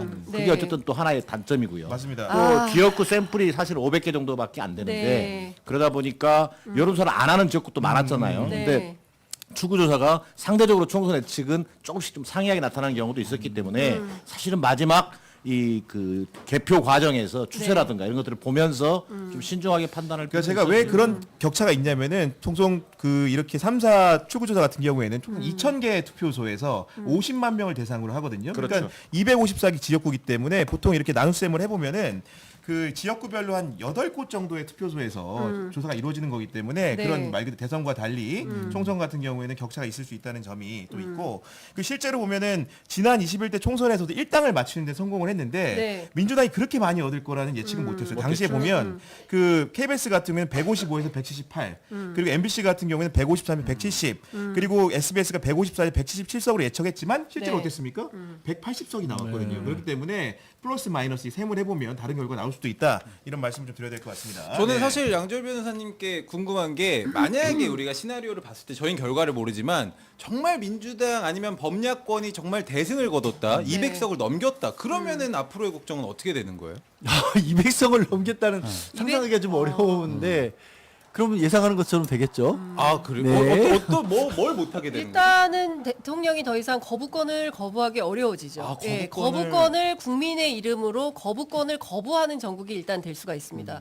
그리고 두 번째는 물론 국민 투표가 필요하지만 헌법을 개헌이 개정할 가능하고. 수가 네. 있고요. 그리고 또 하나는 대통령 탄핵이 가능합니다. 오, 예. 굉장히 물론 힘이- 대통령 탄핵도 헌법재판소의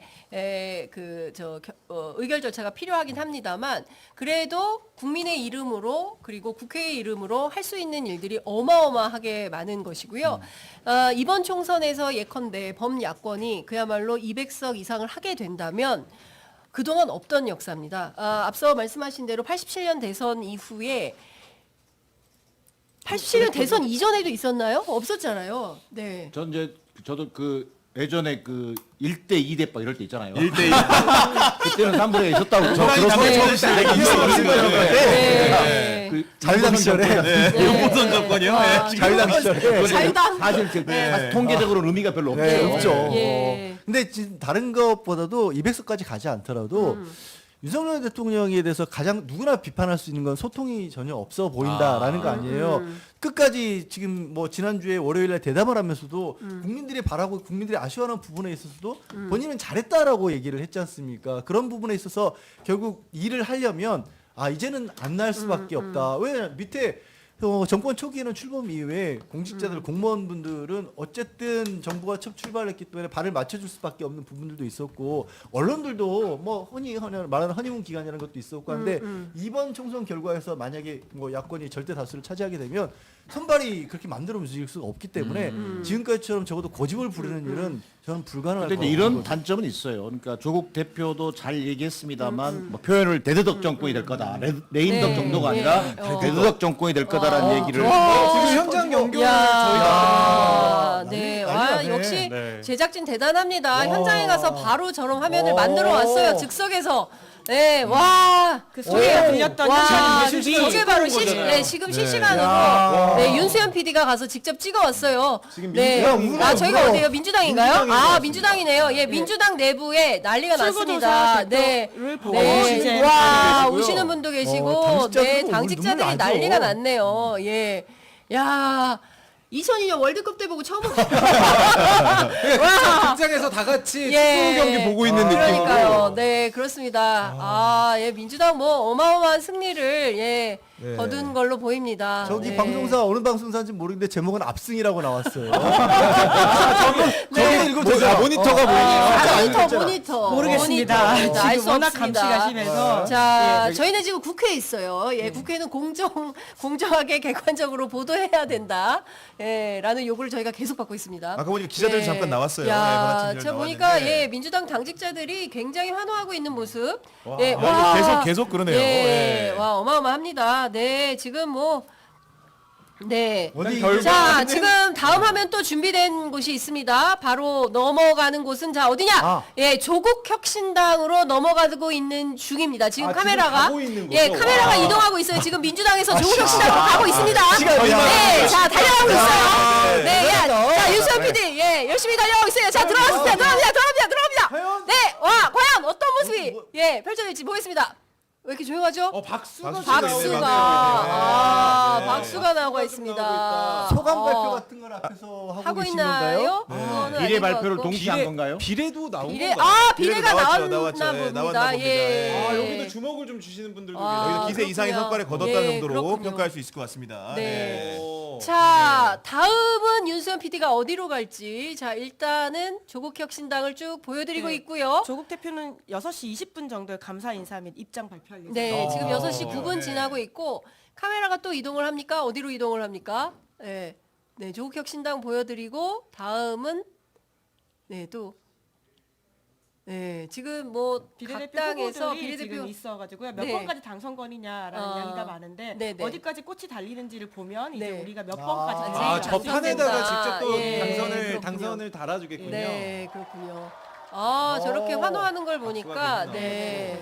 아 그렇군요. 이거 뭐 순서대로 좀 발표를 하나 봐요. 아, 지금 그렇군요. 방송사에서는. 네, 아, 그렇습니다. 이거 휴대폰으로 틀었어. 아, 참 답답합니다. 아, 이거 저희 봐야 되나? 3사 연대. 아니, 실수할까봐 일부러 안 맞습니다. 보고 있거든요. 예, 예. 보면 얘기해버릴 것 같아서. 그렇죠. 근데 이게 실수할까 보면 봐. 아까 200석 이렇게 기준선 말씀해 주셨는데 지난번처럼 180석에 준하는 숫자를 얻다고 하더라도 지금 여당이 정부 여당이 아마도 야당의 그런 국정 운영에 대한 여러 가지 관여 행위에 대해 가지고 협력하지 않을 수 없을 것 같다. 네. 아마 그런 환경이 되지 않겠습니까? 교수님? 협력에 그게 너무나 당연한 얘기인데 제가 좀 우려하는 부분은 만약에 지금 뭐 범야권 200석 이런 정도의 어떤 그런 상황이 돼버리면 네. 여당 입장에서는 말 그대로 대통령 거부권 행사가 무의미해진다든가 뭐 개헌안 야당 입장에서는 뭐 개헌안 탄핵 소식이 다 가능하다고 하지만 네. 정작 중요한 여당이 정치적 공간이라고 할 수 있는 이 의회를 버리고 사실은 바깥으로 나가버리라고. 네, 자, 지금 아니, 말씀하시는 개혁신당. 순간 네, 개혁신당으로 네. 또 이동을 하고 있습니다. 저희랑 다 개혁신당 같은 층에 있습니다. 네, 개혁신당 빠르게 개표 다녀왔습니다. 상황실로 네. 실시간으로. 자, 예, 실시간으로 민주당 거쳐서 조국혁신당 거쳐서 그리고 아까 천하람 위원장 왔다 개혁신당으로 갔죠? 가고 네. 있습니다. 기대됩니다. 자, 이거. 분위기가 어떨지 보겠습니다. 예, 개혁신당 개표 여기는 상황실. 비례보다도 지역구가 제일 관심이겠죠. 그렇습니다. 네. 과연 한석 지역구 화서울에서 한석이라고 예, 나타나냐 어떻게 못하냐. 될지 매우 귀추가 주목되는 상황인데요. 오, 조용하네요. 일단은 되게 좀 조용한 느낌으로. 조용해요. 우리 조용하네요. 반응 순위로 보면 1, 2, 3이네요. 네. 저 반응으로 볼 네. 때는 그 이준석 대표가 조용하죠. 예측 조사에서는 뭐 이렇게 어떻게 나왔을지 대충 어느 정도 짐작이 될 수 있는 거 네, 아니에요. 확인을 좀 해봐야 될 것 같긴 한데 좀 숙연한 느낌으로. 저기는 마이크가 굉장히 중요한 꺼졌나? 느낌. 아니 네. 목소리 소리가 안 잡히네. 네. 아까 천하람 위원장 여기 와서 예. 좋았거든요. 그러니까 네. 분위기 아까 분위기가 좋았는데 여하튼 저희가 뭐 박진감 넘치는 현장 화면 여러분들 함께 보셨습니다. 지금 바로 실시간으로 촬영을 해서 바로 보내드렸습니다. 아 여러분들 어떻게 보셨는지 모르겠습니다. 아 저는 너무 고함을 질렀더니 목이 아파요. 뭐 출마하셨어요? 아니, 근데 뭐 화면을 보니까 축구 경기 자기도 보는 모르게, 것처럼 네, 흥분이 되네요. 자, 저희가 6시 11분 그래도 아직 19분이나 남았어요. 인용을 하려면 19분 후에나 인용을 할 수 있는데요. 저희가 6시 35분에는 조국혁신당의 조국 대표의 단독 인터뷰가 예정이 돼 있습니다. 오늘의 총선 결과를 어떻게 받아들이는지 직접 만나서 말씀을 전해드리도록 하겠습니다. 와, 뭐 지금 결과에 대해서 저희가 직접 인용은 못하지만 간접적으로 전달된 바에 따르면 야권이 상당히 승리한 것으로 이해해도 좋음직한. 추측이 좀 왜냐하면 네. 한동훈 위원장 반응이 지금 방금 들어왔거든요. 저희 뭐라고 현장 나왔나요? 기자가 네. 보내줬는데요. 우리 국민의힘은 민심의 뜻을 따르기 위한 정치를 하기 위해 최선을 다했지만 출구조사 결과가 실망스럽습니다. 그렇지만 끝까지 국민의 선택을 지켜보면서 개표 결과를 지켜보겠습니다. 이렇게 말을 하고 퇴장했다라고 합니다. 퇴장했다. 예. 바로 퇴장했다는 것은 국민의힘에게는 좀 결코 좋은 결과는 아니었다. 이제 이런 진단이 가능할 것 같습니다. 아무래도 지금 한동훈 위원장 이렇게 그 쓸쓸한 멘트를 남기고 일단 자리를 비웠는데 궁금한 것은 결국은 뚜렷하게 국민의힘 같은 경우에도 화통을 이어받을 주자가 없는 상황이지 않습니까? 네. 과연 한동훈 없는 국민의힘 만약 그런 상황이 맞이하게 된다면 좀 어떤 방식으로 운영이 될 것인지 굉장히 귀추가 주목이 되긴 합니다. 사실 제가 아까 이제 굳이 디올백을 네. 총선과 관련해서 가장 인상적인 장면으로 제가 꼽았던 이유는 뭐냐면 한동훈 위원장이 일찍 조기 등판하면서 총선뿐만 아니라 그 이후까지 상황이 국민의힘으로서는 굉장히 불리하게 돼버렸다고 보는 거예요. 이번 총선에서도 만약에 진짜 처음에 한동훈 위원장이 왔을 때 좀 지금 보면 왜 그랬는지 모를 정도로까지 기대감을 모았던 그런 상황이 3월 중순쯤에 펼쳐졌다 시작이 됐다라고 하면 네. 선거까지도 이 국민의힘 입장에서 유리한 이 상황이 됐을 수 있고 그렇게 만약에 만들어 놓은 상황에서 뭐 선거 잘 치렀으니까 뭐 유학이라도 간다. 정치인들 많이 그런 거 하잖아요. 네. 쓱 하면 한 위원장에 대해서 제대로 된 평가를 하기가 어려운 상황에서 몇 년 비웠다가 딱 대선 앞두고 돌아온다. 그러면 국민의 입장에서는 최선의 카드가 될 수도 있었던 거죠. 근데 그게 완전히 다 깨져버린 거라고 보기 때문에 저는 그래서 디올백 사건을 중요하게 봤던 거거든요. 이 과정에서 제가 이제 드릴 말씀은 드린 것 같아요. 국민의힘이 이제 불가피하게 굉장히 심하게 내분이 일어나지 않을까 싶어요. 성적이 안 좋은 상황에서 국회의원들 뭐 배치도 이런 사람들도 있고 남은 사람들도 지금 좀 다운 이제 차기 대선 구도로 들어가야 되는데 그러면 여기서 어떻게 나에게 조금이라도 유리한 쪽으로 끌고 갈 거냐, 줄을 어디다 써야 되느냐. 아마 홍준표 시장님 메시지 굉장히 많이 나기 시작하실 거고요. 많이 나기 시작하실 거고요. 굉장히 시끄러질 겁니다. 그러니까요. 아마. 뭐 여러 가지 책임론이 많이 일지 않을까라는 생각이 좀 듭니다. 아직까지 집계 중이긴 한데요. 오후 6시 기준으로 전국 투표율은 64.2%를 이제 기록하고 있습니다. 65%를 넘기지 아직 못했던 넘기 거죠. 아닌데 7시 30분까지는 종합 투표가 좀 나와야 될 아, 거고요. 그렇죠. 아직 아직 집계 중. 집계는 안 예, 되는 예, 거죠. 최종 아니고요. 집계는 아니고 6시 현재 64.2%라는 것이고요. 7시 30분 최종 집계를 한다면 이것보다는 훨씬 높은 투표율이 예상이 될 걸로 보입니다. 그렇다고 해서 지난 대선처럼 77.1%까지 올라갈 것 같지는 않습니다. 다만 69%냐 아니면 앞자리 7자를 찍느냐 이게 주요한 관전 포인트가 아닐까 이런 생각이 좀 듭니다. 아, 정말 그 앞서 본 장면이 너무 인상적이어가지고요. 그런데 사실 이 개표도 굉장히 긴 개표가 될 것 같은데요.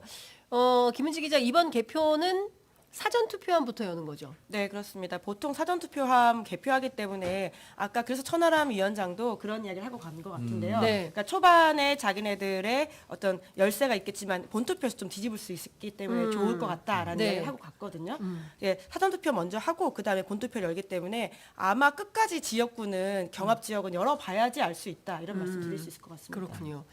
자, 어찌됐든 지금 저희가 오늘 좀 더 길게 방송을 해야 될 것 같은 예감이 좀 들기도 하는데. 네, 6시 반 이후에 좀 속 시원하게 예, 이야기할 수 있지 속 시원하게 않을까. 얘기할 또 수 있지 않을까. 지역구는 심지어 7시 이후에 이야기할 수 있거든요. 네. 아까 저희 작가님께서 네. 그 카메라 배터리 고정하려고 저기 테이프를 이렇게 끊어가지고 가져오는데 혹시나 저희 입틀막 하시려고 저희 숫자 나올까봐 뒤에서 되게 깜짝 놀랐습니다. 예. 저희가 근데 실수를 사실 하지 않고 맞아요. 근데 이번 진짜 선거 앞두고 윤석열 정부에 정말 수많은 사건 사고가 있지 않았습니까? 그 중에서 정말 중요한 것 중에 하나가 그렇죠. 예, 입틀막, 3대 입틀막. 예. 국회의원 입틀막, 대학원생 입틀막, 맞아요. 의사 선생님 입틀막. 의사. 3대 입틀막. 정말 종류도 네. 다종다양하게 이렇게 약점만 짚어서 그렇게 했어요. 그러니까요. 사실 그런 이게 물리적인 입틀만이 아니라요. 선거방송심의위원회라고 해서 네. 선관위가 굉장히 많은 역할을 하지 않았습니까? 맞습니다. 하다못해서 김건희 특검에 대해서 김건희 여사 특검이라고 말하지 않았다고 맞아요. 문제 제기를 했던 건 사실 언론계가 다 같이 좀 들고 일어나야 될 문제라고 네. 저는 생각을 하는데 네. 그 이후에 정말 이게 위축 효과라고 하는 게 있어서 방송할 때 정말 조심스럽더라고요. 제가 고발당했잖아요. 그러세요? 국민의힘으로부터. 뭐 네, 국민의 아니 뭐 자세한 내용 말씀드리면 또 고발할까봐 네, 자제하도록 아니 하겠습니다. 그 형은 고발 아직 안 당했어요? 열심히 안 했다는 거잖아 지금. 고발 사주하지 말라고 지금 어재훈 씨 지금 하지 마세요 네, 고발 지금 사주요. 큰일 네. 납니다 지금. 사실 네. 저는 입틀막 전에도 예전에 기억해 보면 이 용산으로 온 이유가 집무실을 옮긴 이유가 국민들과 소통하겠다 그리고 도어 스태핑 우리 매일매일 기자들과 소통하겠다고 했는데 저는 기자들과의 어떤 기싸움 이후로 도어 스태핑이 끝난 것 자체가 이제부터 입틀막의 전조 현상이 거기서부터 나온 게 아니었을까라는 생각이 좀 들더라고요. 네. 거기다가 MBC 기자를 비행기 태우지 않고 간 적이 있지 않습니까? 그렇습니다. 네. 예, 전용기에서 빼버렸어요. 전용기 거부. 저는 거부권 행사도 거기서부터 나오지 않았나. 네. 기자 거부권을 거기서 행사하지 않았나. 하면서 불통의 어떤 결과가 되게 많은 분들을 좀 분노하게 했다라고 저는 생각합니다. 그러니까요. 정말 전용기에 출입 기자들을 순방가는 동남아 순방 때였어요. 예, 뭐 기자들을 태우지 않고 가서 경향신문 그래서 같이 안 타지 않았습니까? 예, 아마도 그 일이 있은 다음에 저희 출입자 같은 경우에는 네. 따로 이제 비행기편을 구해가지고 갔던 적이 있었습니다. 맞아요. 그런데 이제 한번 해보니까 다음번에 너무 힘들어서 뭐 제가 정확히 알지 못하지만 예. 아니 오는 기차는 같이. 왜냐면 오는 데를 따로 왔는데 따로. 그게 아마도 경유를 해서 가야 되고 아마 네. 대통령이 가는 지역이라는 것 자체가 맞아요. 그 나라의 수도만 가면 좋은데 그렇지 않지 않습니까? 그러다 보니까 네. 뭔가 그 전용기를 타지 않으면 여러 가지 취재 환경에서 배제가 될 수밖에 없어요.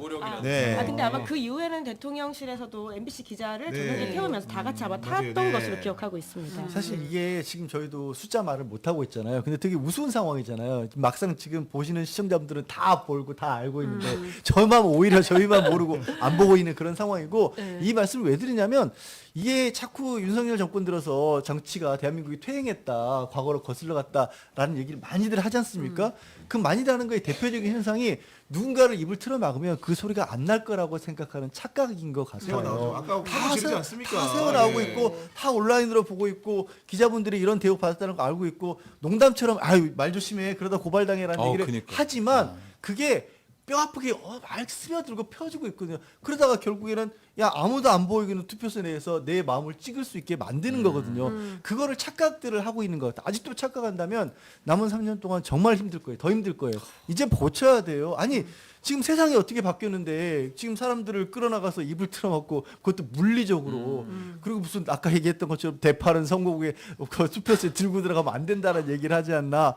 대통령 배우자가 투표하는 모습이 한 번도 안 보이고 이런 시대를 국민들은 못 견디는 거거든요. 이거 뼈 아프게 생각하고 제발 남은 기간이라도 조금이라도 바뀌려고 노력하지 않으면 더 힘들어집니다. 이 정권. 근데 지금 생각해 보면 지난해 강서구청장 보궐선거 때 17.15% 표차라는 큰 차이로 국민의힘이 패배했음에도 불구하고 잠깐 소통 현장 강조를 하긴 했습니다만 얼마 안 돼서 다시 원래대로 돌아갔어요. 그래서 과연 윤석열 대통령의 어떤 국정 운영의 태도 변화를 기대할 수 있는 거냐. 이번 총선도 저희가 알고 있는 대로라면 크게 이제 야단을 맞은 셈이 되는 건데 그렇다면 이 운영의 기조를 바꿔야 하는데 바꿀까요? 어떻게 보십니까? 어떻게 예측하십니까? 오늘 예측이 너무 많습니다. 바꾸지 않는다면 정말 위험한 상황으로 가는 것이죠. 그러니까 의석수가 지금 어떻게 나올지 모르겠지만, 그러니까 야권이 상당하게 크게 이기는 결과인데 대통령의 국정기조를 바꾸지 않는다. 그렇게 될 경우에 그 야권에게 표를 유권자들의 요구가 더욱더 거세질 것이거든요. 대통령한테 새몽둥이를 들었더니 이것은 윤재욱 대표의 표현입니다. 그 이상의 것들 새몽둥이도 안 통하는구나. 그러면 더 무엇을 해야 되는 게 아니냐라는 그 사람들의 요구가 빗받칠 것이고 그럼 국회는 거기서 굉장한 시험대에 오르게 될 겁니다. 그러니까 결국은 이후의 국면은 윤석열 대통령이 어떻게 하는지 따라서 달렸다. 그렇죠. 네. 아마도 윤석열 대통령이 이런 불통의 환경을 멈추지 않는다면 아마도 가장 먼저 들고 일어날 분들이 아마 국민의힘의 의원들일 겁니다. 스스로. 왜냐하면 더군다나 이번 공천 과정에서 비교적 잡음이 없다고 했지만 굉장히 오래 정치하신 분들이 많이 생활해 오셨거든요. 그런 분들 중심으로 중진 중심으로 대통령을 향한 강한 성토와 비토가 나올 가능성이 높다고 보여집니다. 네. 그러니까요. 지금 사실 뼈아픈 성적표로 받아들고 앞으로 남은 3년 어떻게 국정운영 기조를 가져갈 것인가 깊이 있게 고민하고 성찰해야 되는 시간인데 이번 개표방송 결과를 보시고 관저에서 윤석열 대통령이 어떤 마음이신지 술을 드시지도 않겠죠. 아니 근데 저는 참 제일 화가 나는 건 네. 정치권이 그렇게 멈춰 있다시피 하면서 피해를 보고 있는 건 그냥 평범한 우리들이거든요. 맞습니다. 평범한 지금, 시민들입니다. 예, 국가결산 보고서 뭐 이게 지금 발표도 하루 그러니까요. 미뤘잖아요. 예. 황당한 일인 거거든요. 맞아요. 이게 네. 재정법 만들어지는 처음 있는 일인데 물가 다 오르고 있죠. 물가 오른다는 게 예전처럼 뉴스에서 보고 물가가 오르구나 이런 정도가 아니라 저도 하루하루 다니던 식당에서 밥 먹기가 힘들어지는 그런 맞아요. 상황이에요. 네. 모두가 느끼고 있어요. 근데 만약에 이 상황에서도 대통령이 고집을 꺾지 않는다면 대한민국 어디로 가요? 그럼 국민들이 가만히 있겠어요? 네. 그거는 그냥 뭐 정치권에서 누가 누구를 어떻게 뭐 국민의힘 의원들이 먼저 바꾸고 이런 거 이전에 국민들이 절대 가만두지 않을 거예요. 그러니까 저는 정말 이번 열 사흘간 총선 현장 취재하면서 제일 많이 들었던 얘기가 물가입니다. 그러니까 그것은 뭐 가난한 동네에서만 나오는 얘기가 아니라 부자 동네에서도 물가 문제 얘기를 제일 심각하게 하십니다. 그러니까 전 국민이 너무 힘든 거예요, 살기가. 그러니까 전 국민이 매일매일 조금씩 가난해지고 있고 가처분 소득이 줄어들어요. 당장 뭐 임대료 내야죠. 또 뭐 직원들 월급 줘야 되죠. 뭐 어쩌고저쩌고 하다 보면 남는 게 없는 거예요. 커피 한 잔, 뭐 점심 한 끼, 친구들 만나서 여유롭게 먹고 즐기고 행복해야 되잖아요, 국민들이. 그런데 돈을 못 쓰니까 다들 너무 불행한 거예요. 그래서 이거부터 좀 바꿔야 된다. 그러니까 편안하게 밥도 좀 먹고, 예? 제가 구교영 기자, 김은지 기자, 밥 좀 사야 되지 않겠습니까? 아니, 그러고 보니까 방송을 많이 했는데 밥 한번안 빵만 샀네. 샀어요. 빵만 사. 정말. 기자님 이렇게 사주셔야 내려옵니다. 재모야, 난 샀잖아. 네, 맞아요. 물가가 높은데. 네, 많이 안타깝습니다. 어찌됐든 지금 중요한 포인트는 많이 힘들다. 국민들이 많이 힘들고 어떻게든 여기에서 이 바닥을 찍고 뭔가 새로운 단계로 나아가지 않으면 대한민국 이대로 안 되겠다라는 국민적 집단지성의 그 결과다. 저는 이런 생각이 좀 듭니다. 어찌됐든 저희가 인용은 할 수 없지만 사실상 내용이 그런 것은 아닌가라는 생각이 좀 짐작하고 듭니다. 있을 뿐이죠. 네, 지금 6시 24분 지나고 오, 있는데요. 이제 얼마 안 예, 남았죠. 네, 이제 뭐 우리 다시 6분 카운트다운 한번 해야 됩니까? 이거 끝나면 저희가 2부에서는 마음껏 얘기해도 되는 마음것은 아니고 지역구는 이제 그 또 정당별 지역구는 의석수. 네, 알겠습니다. 네네. 자, 제가 지금 6시 24분 지나고 있는데요. 제가 지금부터는 밖으로 나가겠습니다. 저는 현장으로 가서 오, 네, 직접? 오. 조국 대표 인터뷰하고 돌아오겠습니다. 저희가 1부는 여기에서 마무리를 하도록 하지 아니하고 아니하겠습니다. 언제 끝나? 네, 뭐예요? 왜 네. 합법이 이래 어려워? 네, 죄송합니다. 하지 않도록 하겠습니다. 그리고 저만 일어나서 움직여서 네. 이동을 하도록 하겠습니다. 뭐 이렇게 굉장히 자연스러운 방송이에요. 좋다. 유튜브니까. 네, 발이 걸렸습니다. 저는 갑자기 장 기자님까지 우리를 듣기 평가하게 만드는. 나는 듣기 평가 뭐 이런 거 안 하고 싶은데. 감사합니다. 예. 네, 자, 제가 움직이도록 하고요. 네, 자리 없는 동안에 진짜 센터로. 제가 센터에 한번 앉겠습니다. 네. 2부 진행자이시기도 네, 하고. 이부 진행자이시다 인정한데요. 예. 그러니까 궁금한 게 지금 사실 우리가 여야 거대 정당 위주로 얘기를 많이 했는데 나머지 정당들 좀 어떻게 될까? 그 이후에 입지가 어떻게 될까? 이런 부분들 굉장히 궁금해하고 있는데 일단은 우리가 개혁신당 아까 분위기를 좀 보지 않았습니까? 굉장히 침체되어 있는데 이준석 대표 한때는 보수의 아이콘이었고 국민의힘의 대표하는 수장이기도 하지 않았습니까?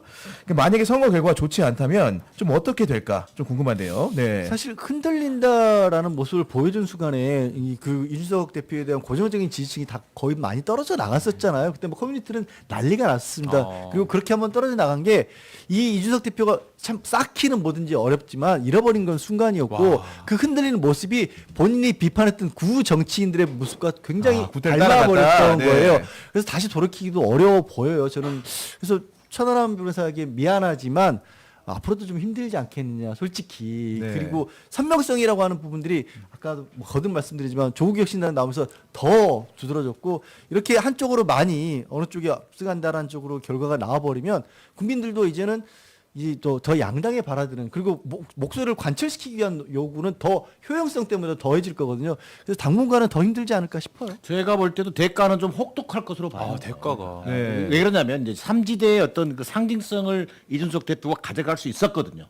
결과론이지만 이준석 대표가 가져가지 못함으로 인해서 조국 혁신당이 또 나타난 거예요. 맞습니다. 우리 네. 국민들의 어떤 그 삼지대에 대한 기본적인 욕구는 있는 거란 말이에요. 그걸 충족시켜주는 게 결국은 조국 혁신당이 돼버렸던 건데 저는 이준석 대표가 이번에 그 동탄에서 화성을에서 지역구 국회의원으로 어쨌든 입성을 하느냐 못하느냐가 1차 관건이 될 거다. 근데 지역구 입성을 못하게 되면 정책 제기 자체가 굉장히 어려워질 거다. 네. 결국 비례는 아마 한 2석 정도, 많아야 2석 정도 될 텐데 명맥을 유지하기도 쉽지 않다. 네. 자, 그다음 두 번째 가장 큰 문제는 뭐냐? 개혁신당의 정체성이 과연 뭐냐는 거예요. 시험대에 올랐죠. 네. 시험대에 오른 거죠. 네. 예를 들면 홍준표 시장이랑 함께 여당 보고를 위해서 함께할 사람인 것인지 아니면 윤석열 정권 심판이라고 하는 큰 흐름 속에서 야당의 역할로서 분명한 자기 정체성을 가져갈 것인지에 대해서도 여전히 그 참여하고 있는 면면들 또 이준석 대표를 포함해서 여전히 불분명하다. 그렇다면 정치적 진로라고 하는 것이 굉장히 어떤 암울할 수밖에 없는 것 아닌가. 뭐 대단히 뭐 지금 뭐 어려운 지금 결과 네. 예측 결과를 보고 굉장히 힘들어할 텐데 네. 이런 얘기하는 게 좀 미안하기도 합니다만 결국은 그 좋은 그 뭐랄까 정치적 자원들이 지금 제대로 발휘하지 못하는 네. 그런 선거 결과를 받게 됐다 이렇게 보여집니다. 네, 지금까지 이제 그 2024 총선 빅텐트 일부 진행을 해봤는데요. 그 양재열 변호사님, 정기당 교수님, 그리고 방송인 허재무 씨 너무 감사했습니다. 저희 2부에서도 이어서 할 텐데요.